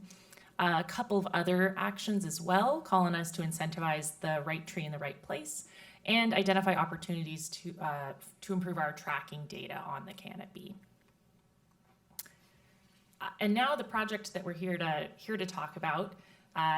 Just to reiterate, this is our opportunity to do that comprehensive review of all of our code provisions related to trees. With the high-level goal of better supporting tree preservation, retention, replacement, and protection. At the same time, other important goals to note, we do need to make sure we're balancing our housing production needs. With any code project, we are also looking for ways to improve the function and clarity of our code, and we are hoping to capture better data on our canopy. So as Nick mentioned, we have implemented a phased approach to our engagement, and our first phase of work is now complete. We're looking forward. That this first phase of work has really been focused on listening as much as we can, trying to reach out and hear from as many in the community as possible about perspectives around trees and what folks would like to see us prioritize with these regulations. A couple specific methods to note that we've employed so far. We do have a separate Engaging Bellevue project site that has some specific tools for engagement with any project. We've also been working with direct engagement. So since November, just since the project launch, I've been in contact with more than 60 commenters, many of whom have been in touch multiple times, providing lots of questions and comments as we go. We have also held a series of 5 listening sessions, kind of focus groups, talking to groups of people to hear perspectives around trees. We have also finished an online questionnaire, which just wrapped up on June 12th, which was widely distributed for people to weigh in on opportunities for this project. We'll be providing some of the findings, but the full analysis is still underway there.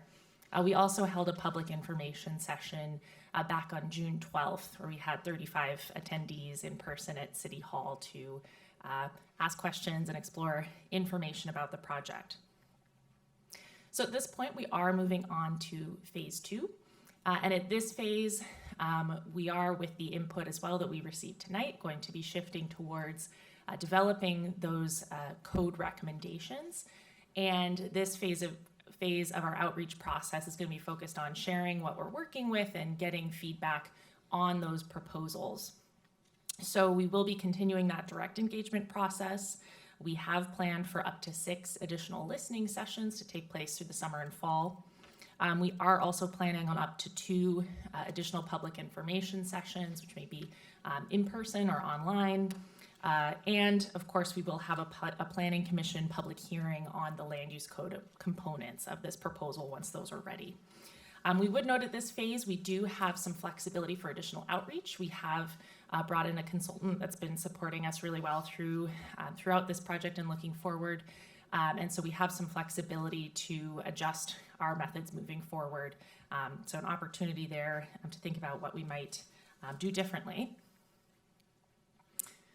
So just quickly touching on the questionnaire. Again, we will have more analysis to come, but we did get it translated into 7 languages, including English. We had 687 complete responses. In general, who we've been hearing from with this questionnaire, we'd say it's not perfect, but we will note who we did hear from. 92% of our responses were from people who live in Bellevue currently. In general, our respondents tended to be older, typically longer time residents, at least 5 or 10 years or more living in Bellevue. They're more likely to identify as white and female, and were more likely to own single-family homes. And so we have just a visual of where the most common zip codes those responses were coming from, with 98006 as the most common, with 214 responses. And we did advertise this questionnaire widely through the city's social media, a number of our mailing lists, including our neighborhood organizations, through Engaging Bellevue, and our direct commenters. We had a good push to get the word out. So again, we are analyzing these results, but one of the questions that did have the most clear, strong response, we had a question where we asked what should be the most important objective of Bellevue's tree regulations. And this was multiple choice, but of those options, the option to enhance the overall health of Bellevue's tree canopy by balancing planting new trees and preserving established trees was hands down the most favored, with 46% of our responses selected more of that balanced approach versus some of these others. We would note as well, we're starting to analyze what responses kind of varied between some of our demographics. And generally, things were looking pretty consistent so far, but this question was the exception, where the answer favoring this more balanced approach was more pronounced among renters. 67% picked this answer. Respondents who've lived in Bellevue for 5 or fewer years, and respondents 34 and younger. So now pivoting to more broad themes and what we've been hearing kind of throughout this phase 1 process. We've kind of identified a couple of significant themes and comments that we're hearing quite often. I'll be talking about these in no particular order. But first, in general, we're hearing a lot of comments around preventing and mitigating tree loss. So we hear from a lot of individuals, there's perceptions that too many trees are being removed in Bellevue, with especially particular concern around large trees. And within the questionnaire, we did ask separately about a level of support for limiting tree removal for significant trees and limiting tree removal for landmark trees. And we did see stronger support for limiting removal of landmark trees as opposed to significant trees. So again, seeing that interest in preserving large trees specifically. We've had a lot of comments, concerns about lots being cleared before development, seeing trees removed to build. We have also had a lot of comments, concerns that mitigation for this tree loss is not sufficient today. We have also heard perceptions that at the same time, many are likely not aware of the regulations, and emphasizing that regulations should not be overly complicated or too costly for property owners who, understanding that it's already quite expensive to safely have a tree removed by a professional who's qualified. So next major topic area is supporting a healthy canopy and community. Again, we heard lots of comments emphasizing the benefits of large trees for climate benefits, for character, many of other factors there. At the same time, we've also had comments about tree diversity.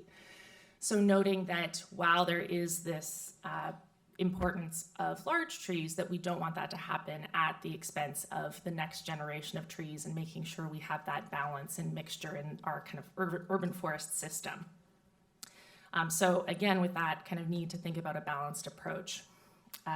We have also had comments about needing the flexibility to retain trees with the best chances after development.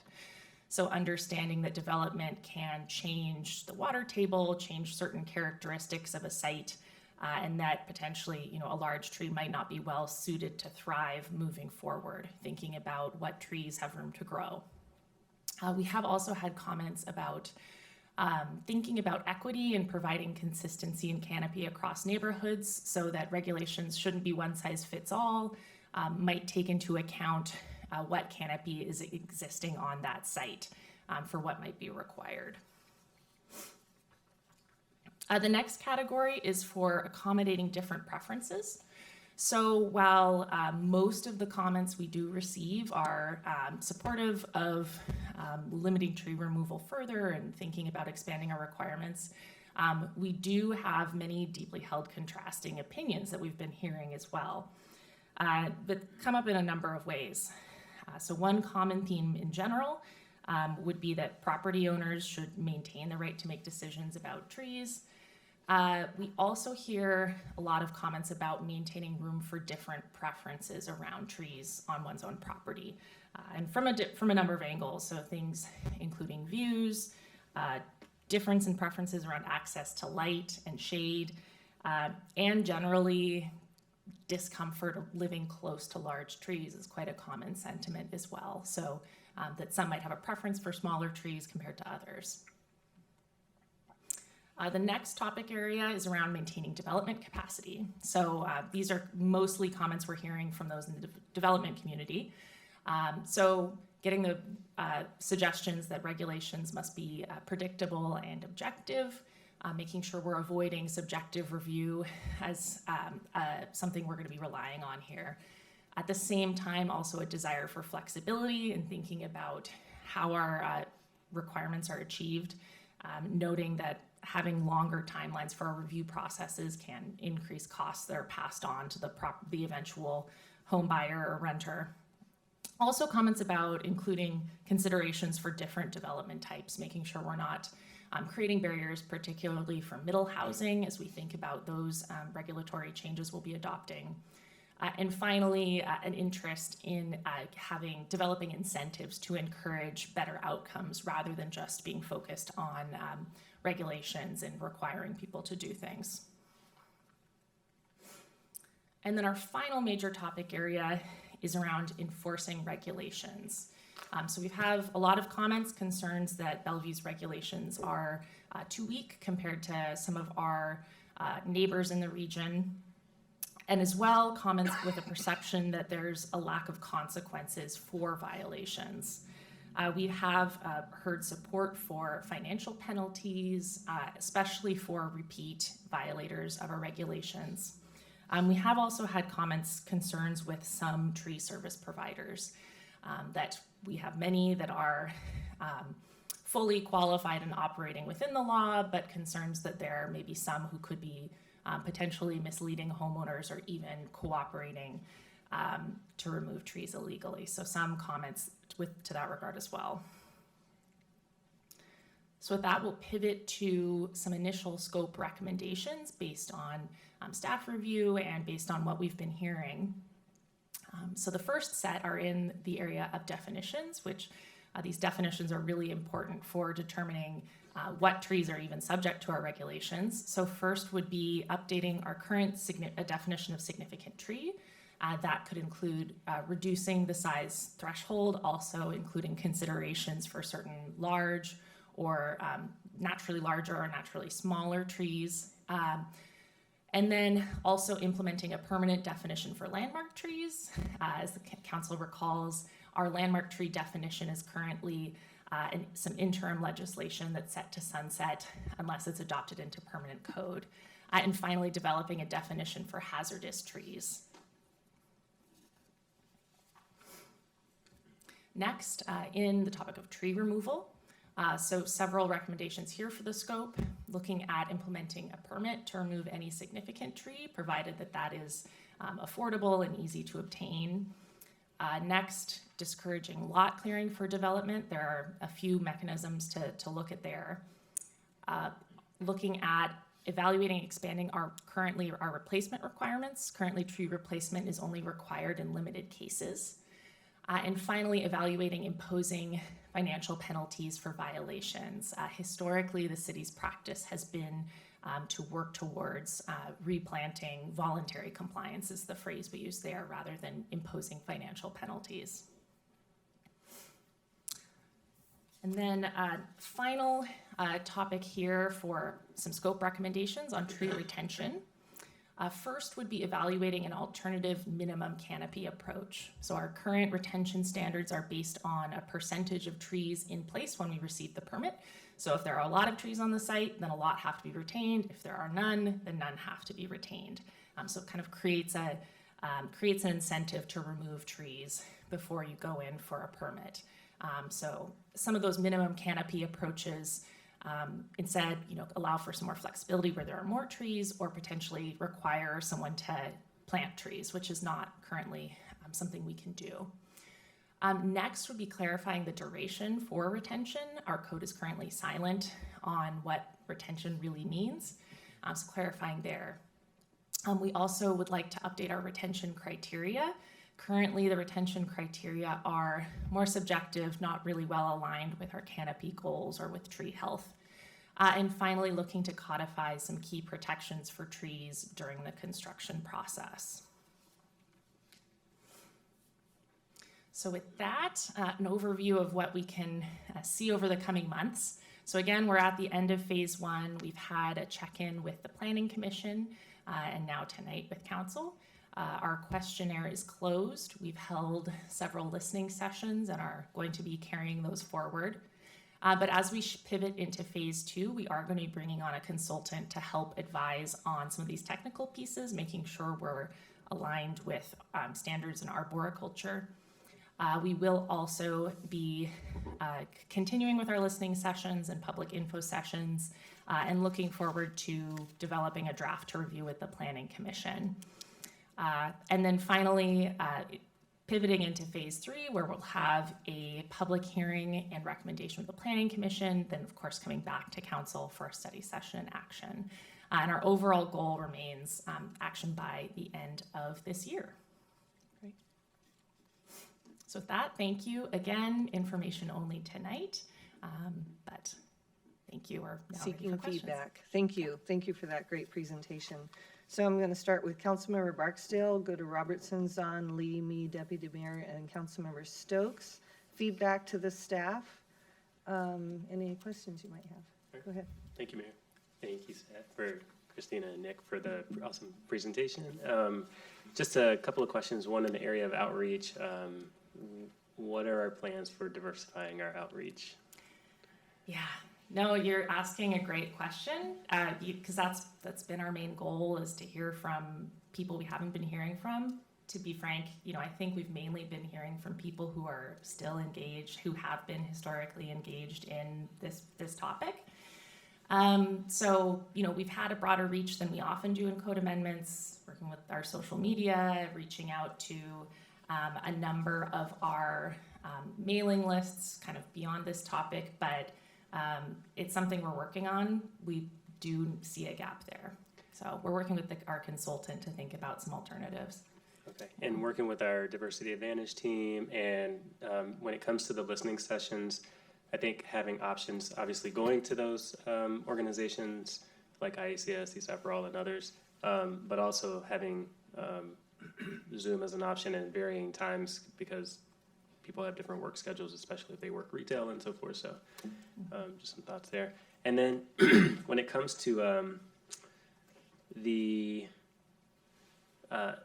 so we have some other goals around housing, and as we're talking about how we can align or balance tree preservation or retention and housing, is it possible to provide like strategies or recommendations to property owners or developers that align with our goals? So for example, we know DADUs are going to be coming up at some point, and that's a strategy, let's say, for creating additional housing, but also helping to retain some of the trees versus clearing the lot and building a larger single-family home, right? So just curious if we're able to do that, or is that kind of like outside the scope of what we might provide? Let me try to clarify. So, one way that could look in this code could be, say, there's a higher threshold for retention if you're building a single-family home versus if you're building multiple units of housing. That's an option, but I guess I'm trying to understand. Are you looking at working with the property owners to encourage, or? Yeah, I guess I'm thinking of how many property owners or developers maybe they want to participate and help with tree preservation, and it may be outside the code, it might be a resource, but like providing some strategy. So it's like, hey, if you want to do this, beyond the requirements or what have you, here's some strategies for how you can. Gotcha. achieve. Yeah, I'm and I hearing will an say, education piece to the developers and the community. Yeah, I neglected to mention that Jennifer Ewing's team is also doing a lot of work with, for example, they did a tree giveaway that targets some of the neighborhoods that have had less canopy growth than others. So there's a lot that is outside of meeting code requirements that the city is doing on a programmatic level, but that's a big part. I think we'll just put it down as an education piece. Yeah. Okay, anything else? Thanks. All right, Councilmember Robertson. Some of the same comments. I think we're really headed in the right direction. I really wanted to, and I do think that the tension between housing and trees, if it's not the right tree in the right place, is real. So I think the right tree in the right place is really important, and I'd like to just unpack that a little bit about when I say that, what I mean by that. I think that it's important on many fronts. There's there's the species. Are you planting a tree that's going to have roots that run into your sewer and water lines? Are you planting a tree that's going to push your fence over? Are you planting a tree that's going to not be the right species and you're in a wind corridor and it's going to blow over when it gets big enough? But there's also the impact on people's views. So it's amazing to me that my neighborhood, Somerset, has very, very high tree canopy. And yes, we do have some very mature grandfathered evergreen trees, but we also have a lot of trees that are the right tree in the right place that provide canopy without blocking views. I think that that's really important because we certainly don't want to be doing something where a homeowner has to choose between complying with their covenants, which they're legally required to do as a contractual right, and complying with their city government, which they're required to do under the city's police power. So I think that right tree in the right place is going to be really important. And also for redevelopment, for habitat. I had a big tree come down behind me. Sadly, it was dying. I haven't seen the bats come back. We had bats that lived there for years, and we'd watch them in the summer. So helping homeowners or developers or commercial property owners understand this is the education piece. Understand what is best where. It'll keep us from having to remove the really large trees later because they were planted the right species in the right place. I'd like to see also a consideration of excluding certain species from protection, like cottonwoods, which blow over very easily and cause a lot of people to suffer in the spring. Alder. I'm not sure what other weed type trees there are. Those are the two big ones that I'm aware of. I think that we should, not all trees are the same. A western red cedar or a madrona is not the same as an alder, even if they're the same diameter size.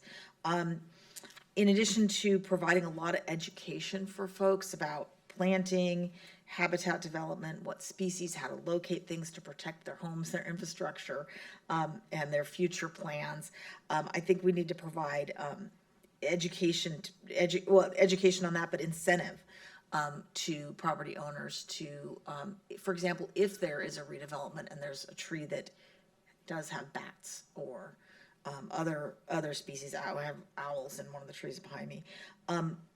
Those need to be considered, and we should help people keep that green and sustainable and wildlife habitat going. And then I wanted to reflect, you didn't really touch on it too much, but we had some comments about enforcement. I definitely think we need to have some enforcement. One way to do the situation where the homeowner clears their lot before, as a condition of their sale, before it closes, so that it's they're not prohibited from doing it, is to have a 3-year look back, where if someone's applying for a site plan review or redevelopment, any tree that was removed in the 3 years prior, it needs to be counted. Now, tracking that's difficult, but there are aerial photos over Bellevue that you can get on the King County website where you can see at least the larger trees, so that it should be doable. But I think something like that to keep people from logging their property before they sell it for redevelopment, so those trees don't have to be considered, I think would be something like that would be probably pretty productive. Thanks. Okay, I wrote all this down, and we'll compile people's, I'm sure you're writing down as well. Okay, next, Councilmember Zahn. Yes, thank you. I appreciate the colleagues that already spoke before me, because I agree that I think we do need more outreach. We can see in the questionnaire on slide 9 that there are some differences of opinion, and we're getting more of that understanding is going to be important. I also agree with education for the property owners as well as developers, so that they're really clear about what the regulations are, and that we are focused on, you know, I keep thinking about the fact that we have this goal of 40% tree canopy, and at the end of the day, with all of the regulations that we're talking about, we're really trying to get to the outcome, which is having a healthy tree canopy in our city, and making sure that as we continue to grow as a city, that we're always focusing on the outcome we're trying to get to and how we go about doing it, because I do also believe that as we look at all the different properties, all of them are not exactly the same, and so we want to actually figure out how to thread a needle through preserving, well, I mean, actually what we had was preserve, retain, replace, and protect trees. And so depending on what the property is and the characteristics, we may be looking at a different combination of these things. And so how we make sure that we help the developers and property owners better understand how best to develop their properties, so that we're actually getting a win-win with as much tree canopy retention as possible. I was also thinking about using the technology we have to be able to understand what the property actually looks like, so that we don't, so we have a way to make sure that this pre-clearing behavior is addressed, counted towards how they're going about doing that. Because what I hear you saying is that the current code is set up based on when the permit goes in and what the tree canopy currently is.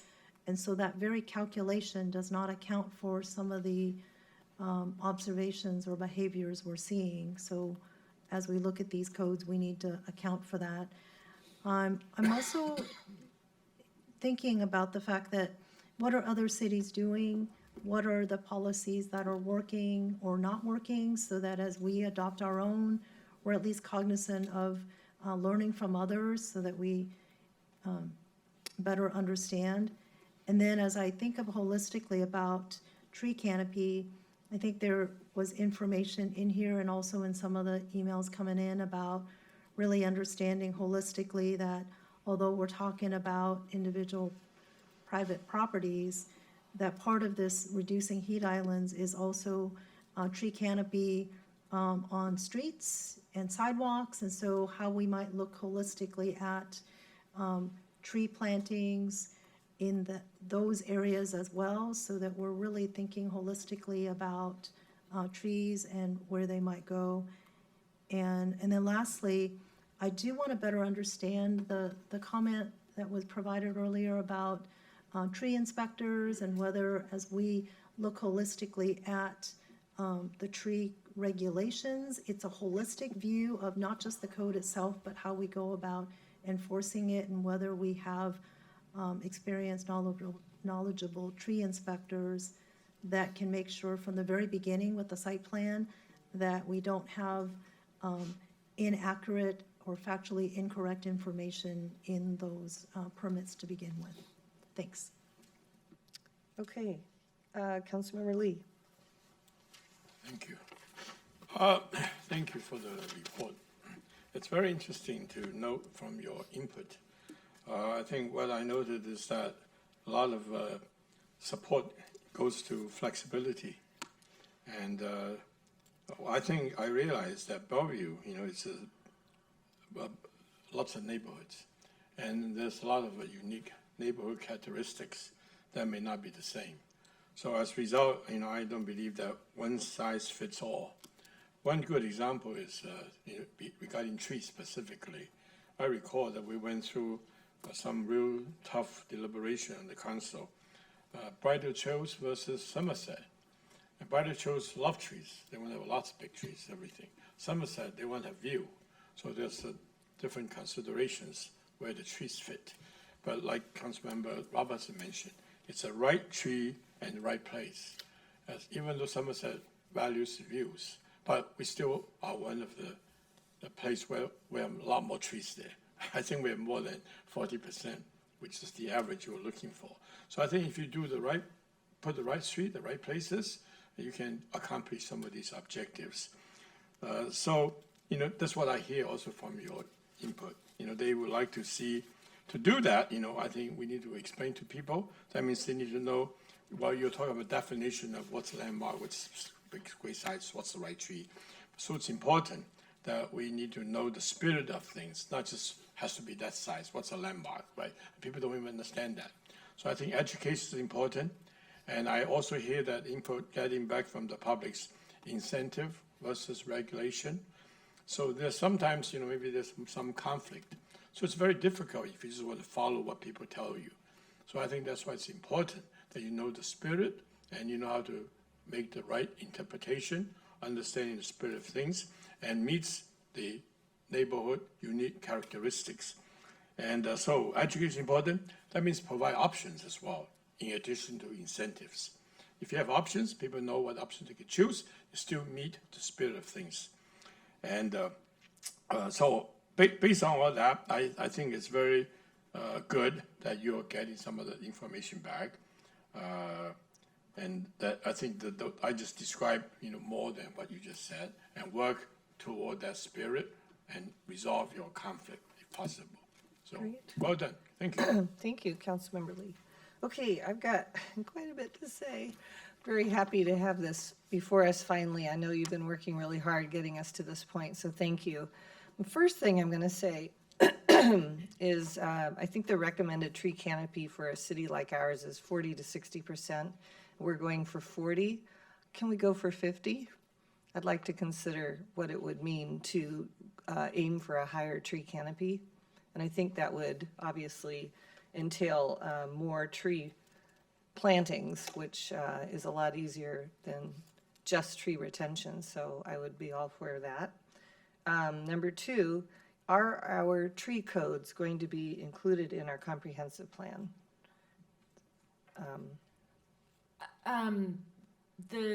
This code amendment can kind of move forward independent of the comprehensive plan. There's nothing that would prevent anything that's been discussed today. The goal of the comp plan update is that I guess I'd say I'm not anticipating any conflict. I'm curious if you Yeah, I could don't expand think a there'd be bit. conflict, but I just want to make sure it carries through the comp plan. So the values that we're bringing up and that the Planning Commission also recommends that we get that in its final form into the comp plan as well. And Mayor, I think that's a really great point, and it so happens that we're having this conversation at the same time we're updating the periodic, or the comp plan. Yes. So certainly we can make sure that we're talking to each other and that the Planning Commission is making those connections as well as they're looking through policies. Thank you. I also am interested in preventing tree cutting that precedes the lot sales and development and seeing how we deal with that. I'm interested in the incentives. I'm interested in what our speakers before the meeting tonight called tree police. That's intriguing to me. I'd like to see the city come up with recommended trees for the specific sites and location and uses. And I think that's all that I had to say. So thank you. Deputy Mayor. Thank you, Mayor. Great presentation, Nick and Christina, this evening. A couple of quick questions and then a couple of comments, but some great comments by my colleagues already, and agree with the vast majority of it. The two questions are, you said neighborhood organizations previously on engagement. Does that mean neighborhood associations, or does that mean activist groups, or what does that mean? Yeah, so for several of our engagement approaches where we were reaching out to a broad pool, for example, when we were forming our listening sessions, we coordinated with community development to get lists of neighborhood organizations, some of our Bellevue Essential graduates who had an interest in trees, as well as our past commenters on the project to send out the invite. And we have been in touch with several of the neighborhood organizations and plan to continue that moving forward. Okay, good, because as many of my colleagues have mentioned, with every neighborhood being a little bit different, I think it's really critical that we reach out to every specific neighborhood association as you go down this engagement process. And on the next steps, can you give me just a quick timeline here? So when does phase 2 end, or when will this come back to us then? And then when are you hoping for phase 3? We're hoping by the end of the year. Did I hear that correctly, Nick? So what? Go ahead. Yeah, so the goal is to have our amendments have action take place by the end of the year. Okay. So generally, phase 2, that's going to be going through the summer and probably early fall. And our goal is to be back with a recommended set of amendments from the Planning Commission presented to you later this year. All right. Yeah, I mean, as been mentioned here before too, I think the education piece here is going to be critical. I mean, already this is getting very complicated. And I hate to see a scenario where we have to have staff provide an analysis to decide, about all these definitions between significant hazardous landmark trees and then what type of tree it is, and what neighborhood it's in. I mean, this can get complicated really, really quickly. So not only the education piece, but as much as we can simplify this as well, so that a homeowner can do the right thing, or a developer, or maybe just a concerned resident who is walking by and thinks, is that a violation of the tree code or not? Do I report it by the tree or by the My Bellevue app or not? Would be really great. So I just want to keep that in mind as we keep going down the process here. And I like the mayor's suggestion about looking at a higher canopy code, potentially, what that looks like, or what we would need to do or put into this code to get closer to a 50%. I'm not sure what that looks like. I would just be really interesting to see what that would look like and what we would need to do moving forward. But great progress, great report tonight. Thank you so much for all your efforts on this, and look forward to further updates. Thank you. Thank you. Councilmember Stokes. Okay, I think I've got about an hour's worth of comments and figuring stuff out and all of it. it's, I think we're talking about a situation in the, what do you say, the old times. We're looking at this as if we were static to, 2020 or 2019 or where, or even further back than that. And what interests me is, again, one is this 40% canopy. What does the canopy really mean?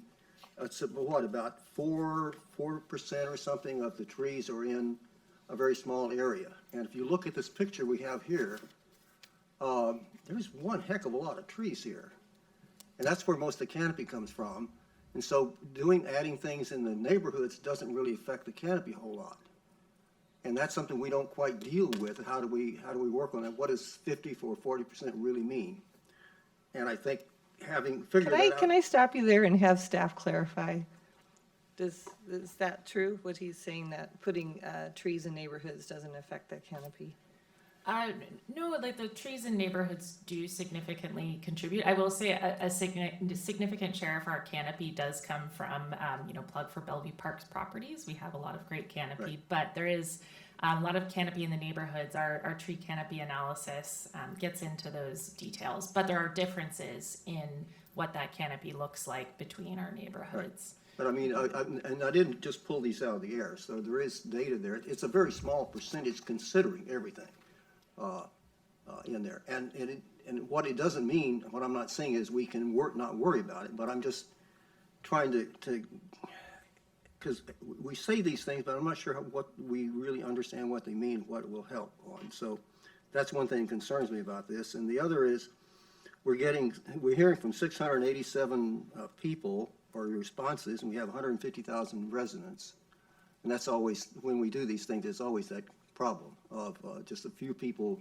And as we know, they come from a very specific group also. And so when we're making big policy, we're relying on a fairly small group of the public to do that. And that's a little concerning in a sense. And then we're getting feedback from certainly master builders, we're getting feedback from individuals and people who believe that they bought the property and they should be able to do with their property if they want to. It's a little complicated. I'm just hoping we're not still looking at it from the older way instead of looking at how can we be more creative, how can we actually help. And we've had a lot of good conversations about educating people on what kind of trees to use. And if somebody, having a lot better understanding of how this all works, and really some ideas about encouraging people to have trees. But you drive around most of the neighborhoods and until you get to where they're building these huge houses and they tear them all down, the trees are probably 3 times what they were when I moved here. I mean, it's a huge change. We have a lot more trees now than we did then. It's still only 40% because downtown is changing. So all I'm saying is this is a very complex issue, and I hope we can really look at construction. This is all a complex issue on this. The overall tree canopy and the canopy in developing areas is something to tackle separately from looking at 40% overall. Because we can get that, we can meet that goal most of the time looking at where trees are going to other places.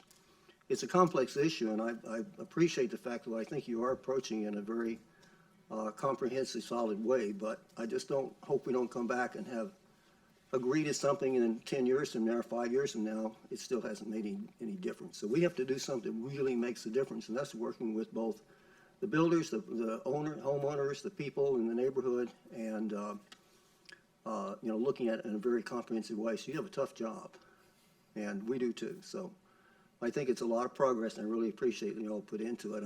I think we have a lot more work to do before we get to a good solution. Okay, so I've got a list of things. I think you wrote them down too. You want me to read my list really quickly, or do you want me to email it to you? Either option works for us. We've been taking notes. Yeah, okay, I'll just send you, I'm going to read it so you can make sure you hear everything that's been said. I actually had a couple of other things. Okay. I don't really want to open this up again. If you could just email extra. recommendations. So I'm going to email this to you as well, and anybody else can email, and we'll move on for this. But thank you very much. That's super helpful. Thank you. We'll relay this to the Planning Commission. Appreciate it. Okay, so the next study session item, Mr. Miyake? Mayor and council members, our next study session item is a presentation of potential amendments to the Bellevue City Criminal Code to update and recodify criminal violations. The purpose of tonight's study session is to seek council's consideration, potential direction to bring back code amendments at a future meeting needed to allow the city attorney's office to prosecute those crimes. Joining us this evening is Kathy Garland, our city attorney. Joining her to her left is Steve Penner, our assistant city attorney prosecutor, both from the city attorney's office. With that, I'm going to turn over to you, Kathy. Thank you, Mr. Miyake. This was the same mic I was at before, so hopefully you can hear me this time. Good evening again.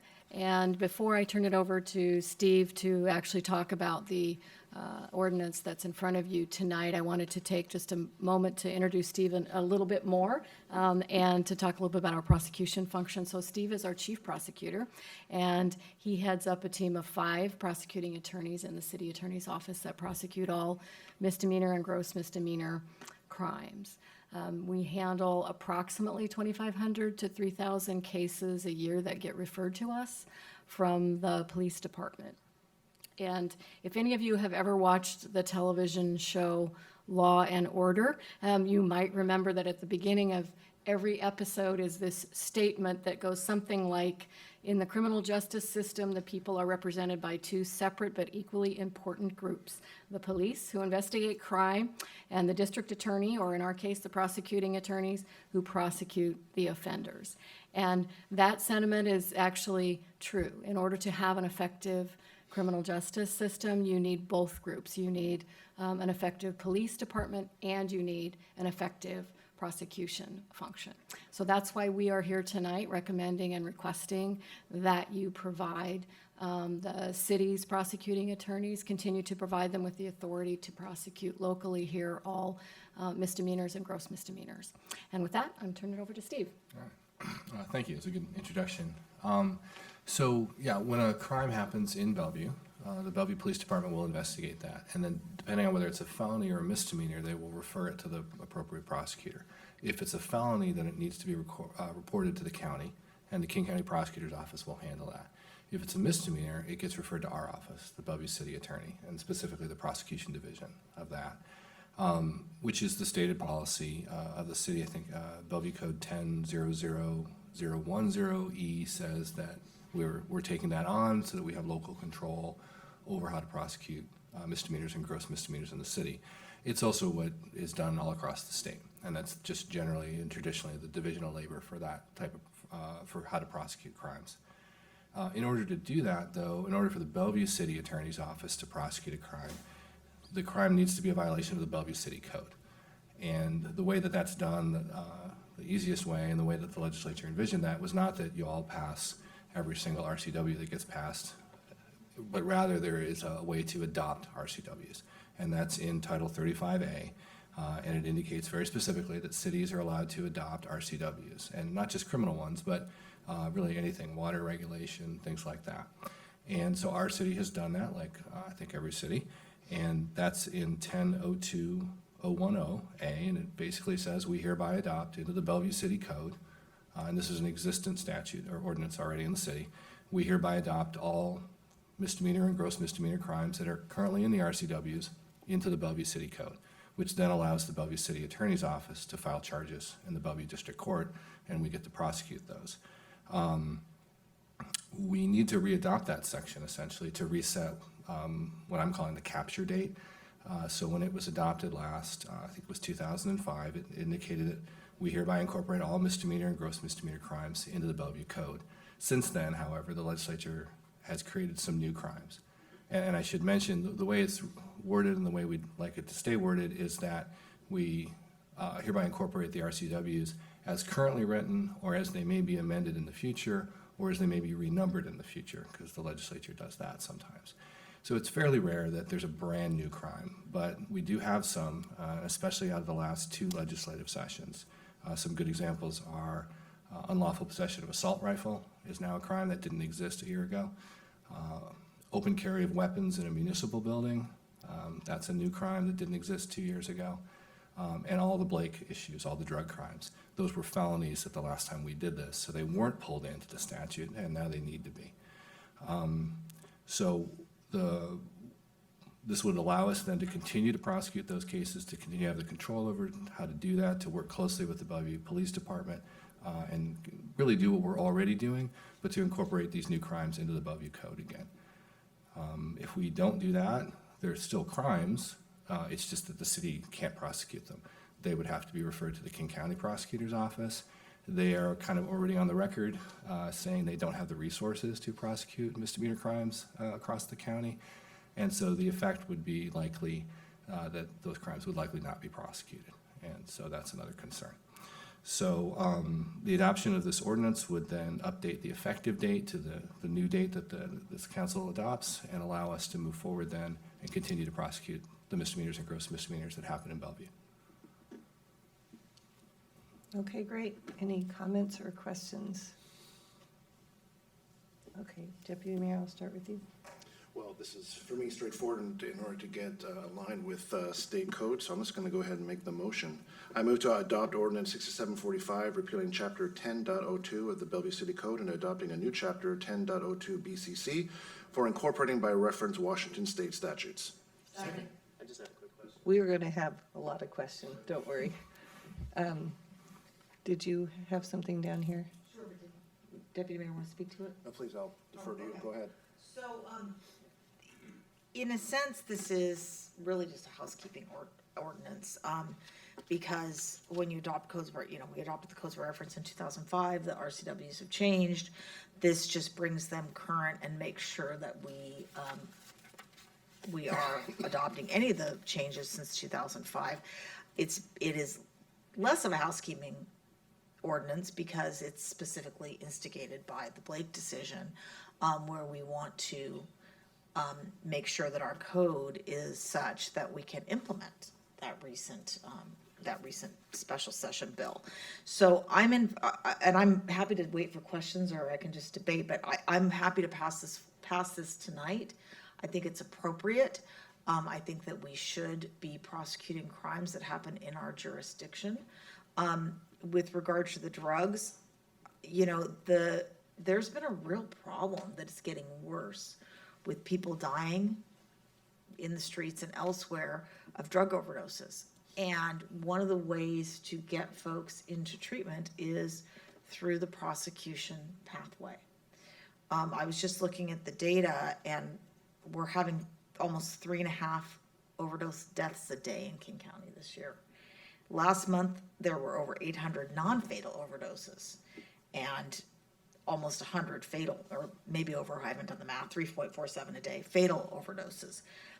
We're on track to be well more than 20% higher than last year, which was 1,000 overdose deaths. We're on track to be about 1,200 plus.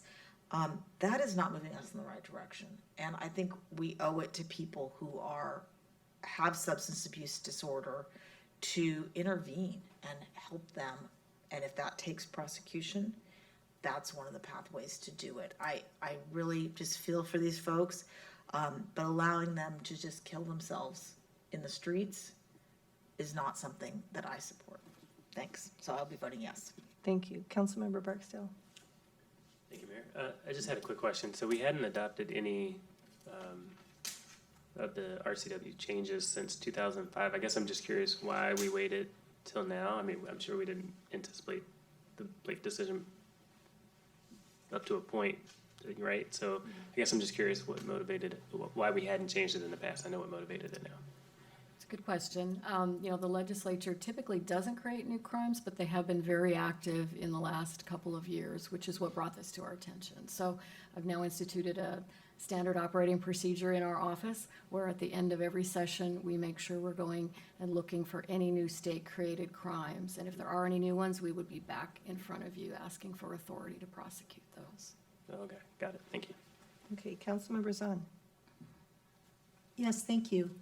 I appreciate you taking a look at this and making sure that what I see is that we're simply changing the word RCW to state statutes to be more inclusive so that we are aligning our codes to the state code, which makes absolute sense to me. So I am prepared to vote on this tonight as well. I guess to the presentation, though, from the city manager's report, I am glad to see that we have a number of diversion processes so that as we are prosecuting these gross misdemeanors, that we are also looking at these various pathways as well, and community court, which I know we talked about several years ago about how to stand up. So I look forward to that other separate discussion at another time while we vote on this tonight. Thanks. Thank you. Councilmember Stokes. Oh, actually, I agree with what Councilmember Zahn just said. I think you're doing a great job on this. It's the appropriate thing to do, and I think we're all supportive of it. Thank you. Thank you. Councilmember Lee. It just makes common sense that these crimes have been committed, and the state has new criminal codes, and we obviously need to enforce these laws. I'm sure we are doing it. If we are not, we should know that for reasons we got to be aware of. And I'm sure the police department probably can show the statistics that we are doing something about them. So if we do something about it, we have to have ways to follow the CW code. So I think it's just basically updating it, especially with the Blake decision. It's very important because the people need to be treated. And if we don't take care of it, don't care about it, if we cannot put them into a situation, or charge them with whatever we are doing with a holistic approach to help these individuals, we cannot do it. So why wait? There's no reason to wait unless we don't need to. I haven't heard that, right? So I think it's definitely something we can do, and there's no reason not to go ahead and wait. Thank you. Thank you. I will speak and then I'll let you finish us up.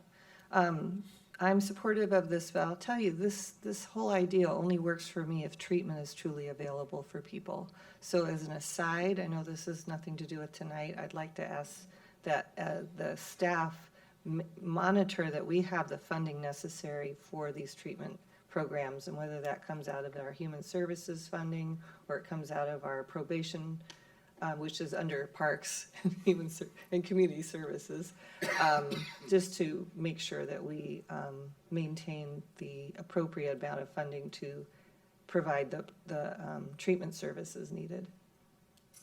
We'll go ahead and monitor that, Mayor, and if it becomes a budget issue, we'll bring it back for Okay, council thank you. consideration. Thank you. Okay, Deputy Mayor. Thanks, Mayor.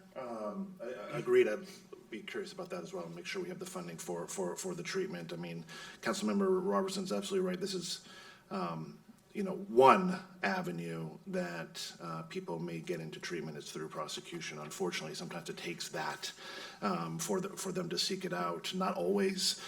We prefer not, that they would come on their own accord to want treatment, but it doesn't always happen that way. So I'm very much in favor of this. Yes, housekeeping issue. But it's important to be in line with the state on this. We are in a drug crisis. We are in a fentanyl crisis. We have over 100,000 overdoses in this country a year now. We had 2 very young kids that came within this much last week of dying due to fentanyl. A drug that, quite frankly, takes no prisoners, and just a one-time use, that can be it.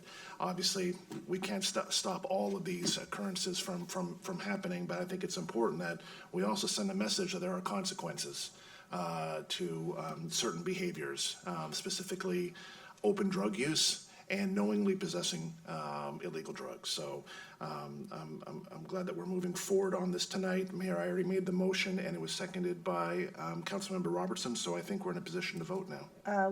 Did you make the motion to bring it back? No, I made this motion right to pass it this evening. Oh, good for you. Yep. Very prescient of you. Thank you. All right. All those in favor say aye. Aye. Any opposed? Okay, thank you. Thank you. All right. Do we need a quick break here, or you want to plow on? Plow on, please, says Conrad. Okay. So, We have, we're not doing the third, the intergovernmental affairs, Unless but you we have have. questions for later, yeah, you Yeah, can we have reach some, out to me. great packet, information there that you can read, and I read it, and it was good. So we'll move on, and, now we have two, ordinances. Is it two ordinance? I think it is. That's correct. So Mr. Miyake, would you Sure. like to introduce? Mayor and council members, as you mentioned, Mayor, we have two ordinances implementing phase 2 of the C1 affordable housing strategy as it relates to properties owned by religious institution. The first ordinance amends the land use code to allow certain properties owned by religious organizations and located in single-family land use districts to be rezoned to allow permanently affordable multifamily housing. And the second ordinance will rezone the qualifying sites. Joining us this evening, again, are Nick Whipple, Planning Manager, and Christina Gott, Senior Planner, to just provide you a brief staff report before you're being asked to take action on the two ordinances. Great, thank you, and good evening, Mayor, Deputy Mayor, and City Council. So we are here with the C1 Phase 2, or hoping to complete Phase 2 tonight. C1 is an action that relates to the affordable housing strategy, as the city manager noted. This would provide a substantial increase in what could be developed on some faith-owned properties throughout the city. So we are seeking action this evening from council to first adopt the ordinance number 6743, which is the land use code amendment that would set the rules under which someone could apply for a rezone. And then we have also brought forward a batch of properties that would be eligible under the criteria that's been established through the land use code amendment. So if you choose to adopt the first ordinance, then we would ask that following the adoption of the LUCA, you would adopt the rezone ordinance to enable properties to take advantage of that land use code amendment. So for our agenda, we'll just cover briefly the LUCA ordinance as well as the rezone ordinance, what the anticipated outcomes would be after adoption of those two ordinances. We'll touch on the public engagement process that this project used, and also touch on the LUCA process as well. So with that, I'm going to turn it over to Christina Gallant to walk us through the ordinances. Thanks. So we have just a few key components of the LUCA to share. So a couple essentials here. First, the LUCA establishes physical location and ownership criteria for properties to be eligible for the affordable housing suffix rezone. These are that the property has to be owned or controlled by a religious organization, and it must be located in a single-family land use district. In addition, it must be located with a frequent transit service or on an arterial street. And we are using the same definition of frequent transit service that was introduced with the reduced parking standards. So that is that it's located either within a half mile of a stop with service at least 4 times per hour, or within a quarter mile of a stop with service at least 2 times per hour. Finally, these properties must be located within 500 feet of a multifamily or commercial land use district. So next, we've determined which properties are in the pool. The next kind of key component of the LUCA is how we determine what density is available to these properties when building affordable housing, so what we're rezoning them to accommodate. And the approach we used was to allow a similar scale as the highest density land use district within a 500-foot radius of the site. So 500 feet comes into eligibility. And similarly, we're looking back to that land use district within 500 feet. And now shifting to the rezone ordinance.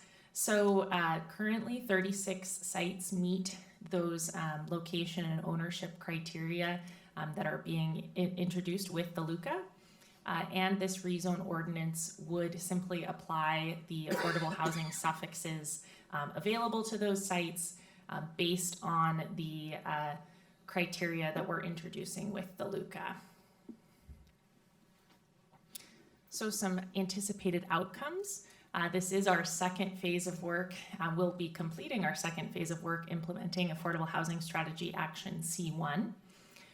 We would be allowing multifamily affordable housing on 36 sites where it's not currently possible at the scale we're introducing here. So this is really a substantial physical capacity increase for affordable housing on these sites. However, a key note of uncertainty is that actual production, depends on a number of factors. So first, owner priorities. These property owners are not obligated to build affordable housing. We know several are very eager to move forward, but it's not going to be in the interest or an option for all of these owners. In addition, of course, as this council's well aware, funding for affordable housing can be a real challenge even when a site's secured. So there are funding capacity constraints. These organizations are also likely going to be partnering with other affordable housing developers to make housing happen. So there's also an organizational capacity question there. And so just quickly on public engagement, this is just specifically for this phase of the LUCA. So with 2 phases, there have been other engagement efforts in the past. We have completed all of our process for noticing requirements, including our planning commission hearings, public hearing, and associated notices. We have been working through direct engagement and feedback as well, sending out letters to all of the eligible sites to let them know that this is coming. We have had a number of one-on-one conversations with the religious organizations that are interested or have questions, as well as affordable housing developers interested in the initiative. We did also hold a public information session virtually back on January 31st to share information and answer questions about the project.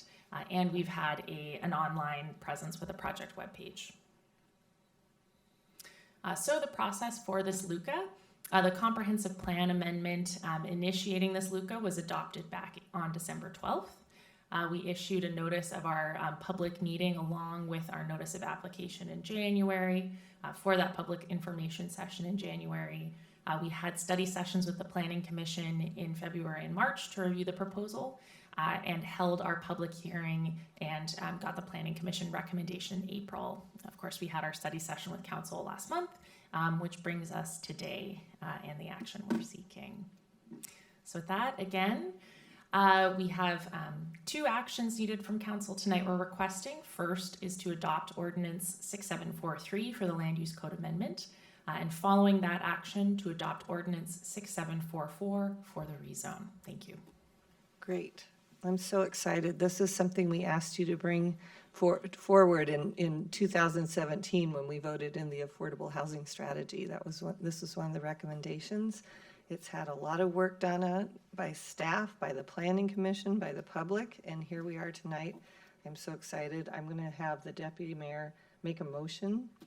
Certainly, Mayor, I move to adopt Ordinance 6743, amending Land Use Code, Chapter 20.10, Land Use Districts, Chapter 20.20, General Development Requirements, and Chapter 20.30B, Conditional Use Permit, to establish criteria and procedures in the LUC for certain properties owned by religious organizations and located in single-family land use districts to be rezoned to allow permanently affordable multifamily housing. Second. Terrific. Any comments or questions? I'm seeing Councilmember Barksdale is ready to go. Good for you. Okay, Councilmember Zahn, followed by Councilmember Lee. You know, my only comment, I am so super excited to vote on this.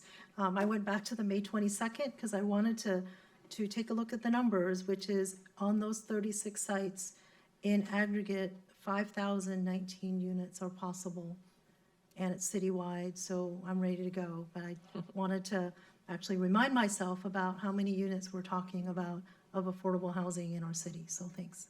And that's only in high transit frequency areas too. Councilmember Lee.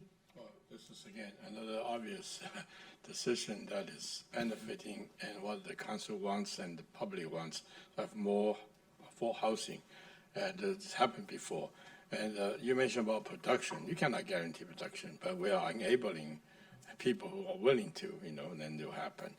I know that the churches and organizations, I know that already have been briefed. They already know about it. They are excited. They are waiting for it. We just heard earlier, at the beginning of the meeting. So why delay it, right? I don't see any reason. How many churches would you say have expressed interest? At least 4. Oh, I that's don't want to great. say 5, but there are several that are very motivated. So Great. it's very exciting. Okay, are we ready to vote? All those in favor say aye. Aye. Any opposed? Excellent. Thank you so much. Okay, so we do not have a meeting on, There were two actions. I thought you put them together. No, we had to do them separately. It's But I'm happy technically to two make the motion now. ordinances, yeah. That's so weird. I thought I heard you add that one. Okay, I apologize. It's all right. I move to adopt ordinance 6744, amending the selected land use designations to incorporate affordable housing suffixes consistent with Affordable Housing Strategy Action C-1, Phase 2, Comprehensive Plan Amendments and Land Use Code Amendment. Second. Any comments or questions? All those in favor say aye. Aye. Any opposed? Okay, excellent. I had that written. Everything. Okay, so back to my ending here. We will not have a meeting on July 3rd, and our next meeting will be on July 10th, and I thank you all very much. Have a good evening.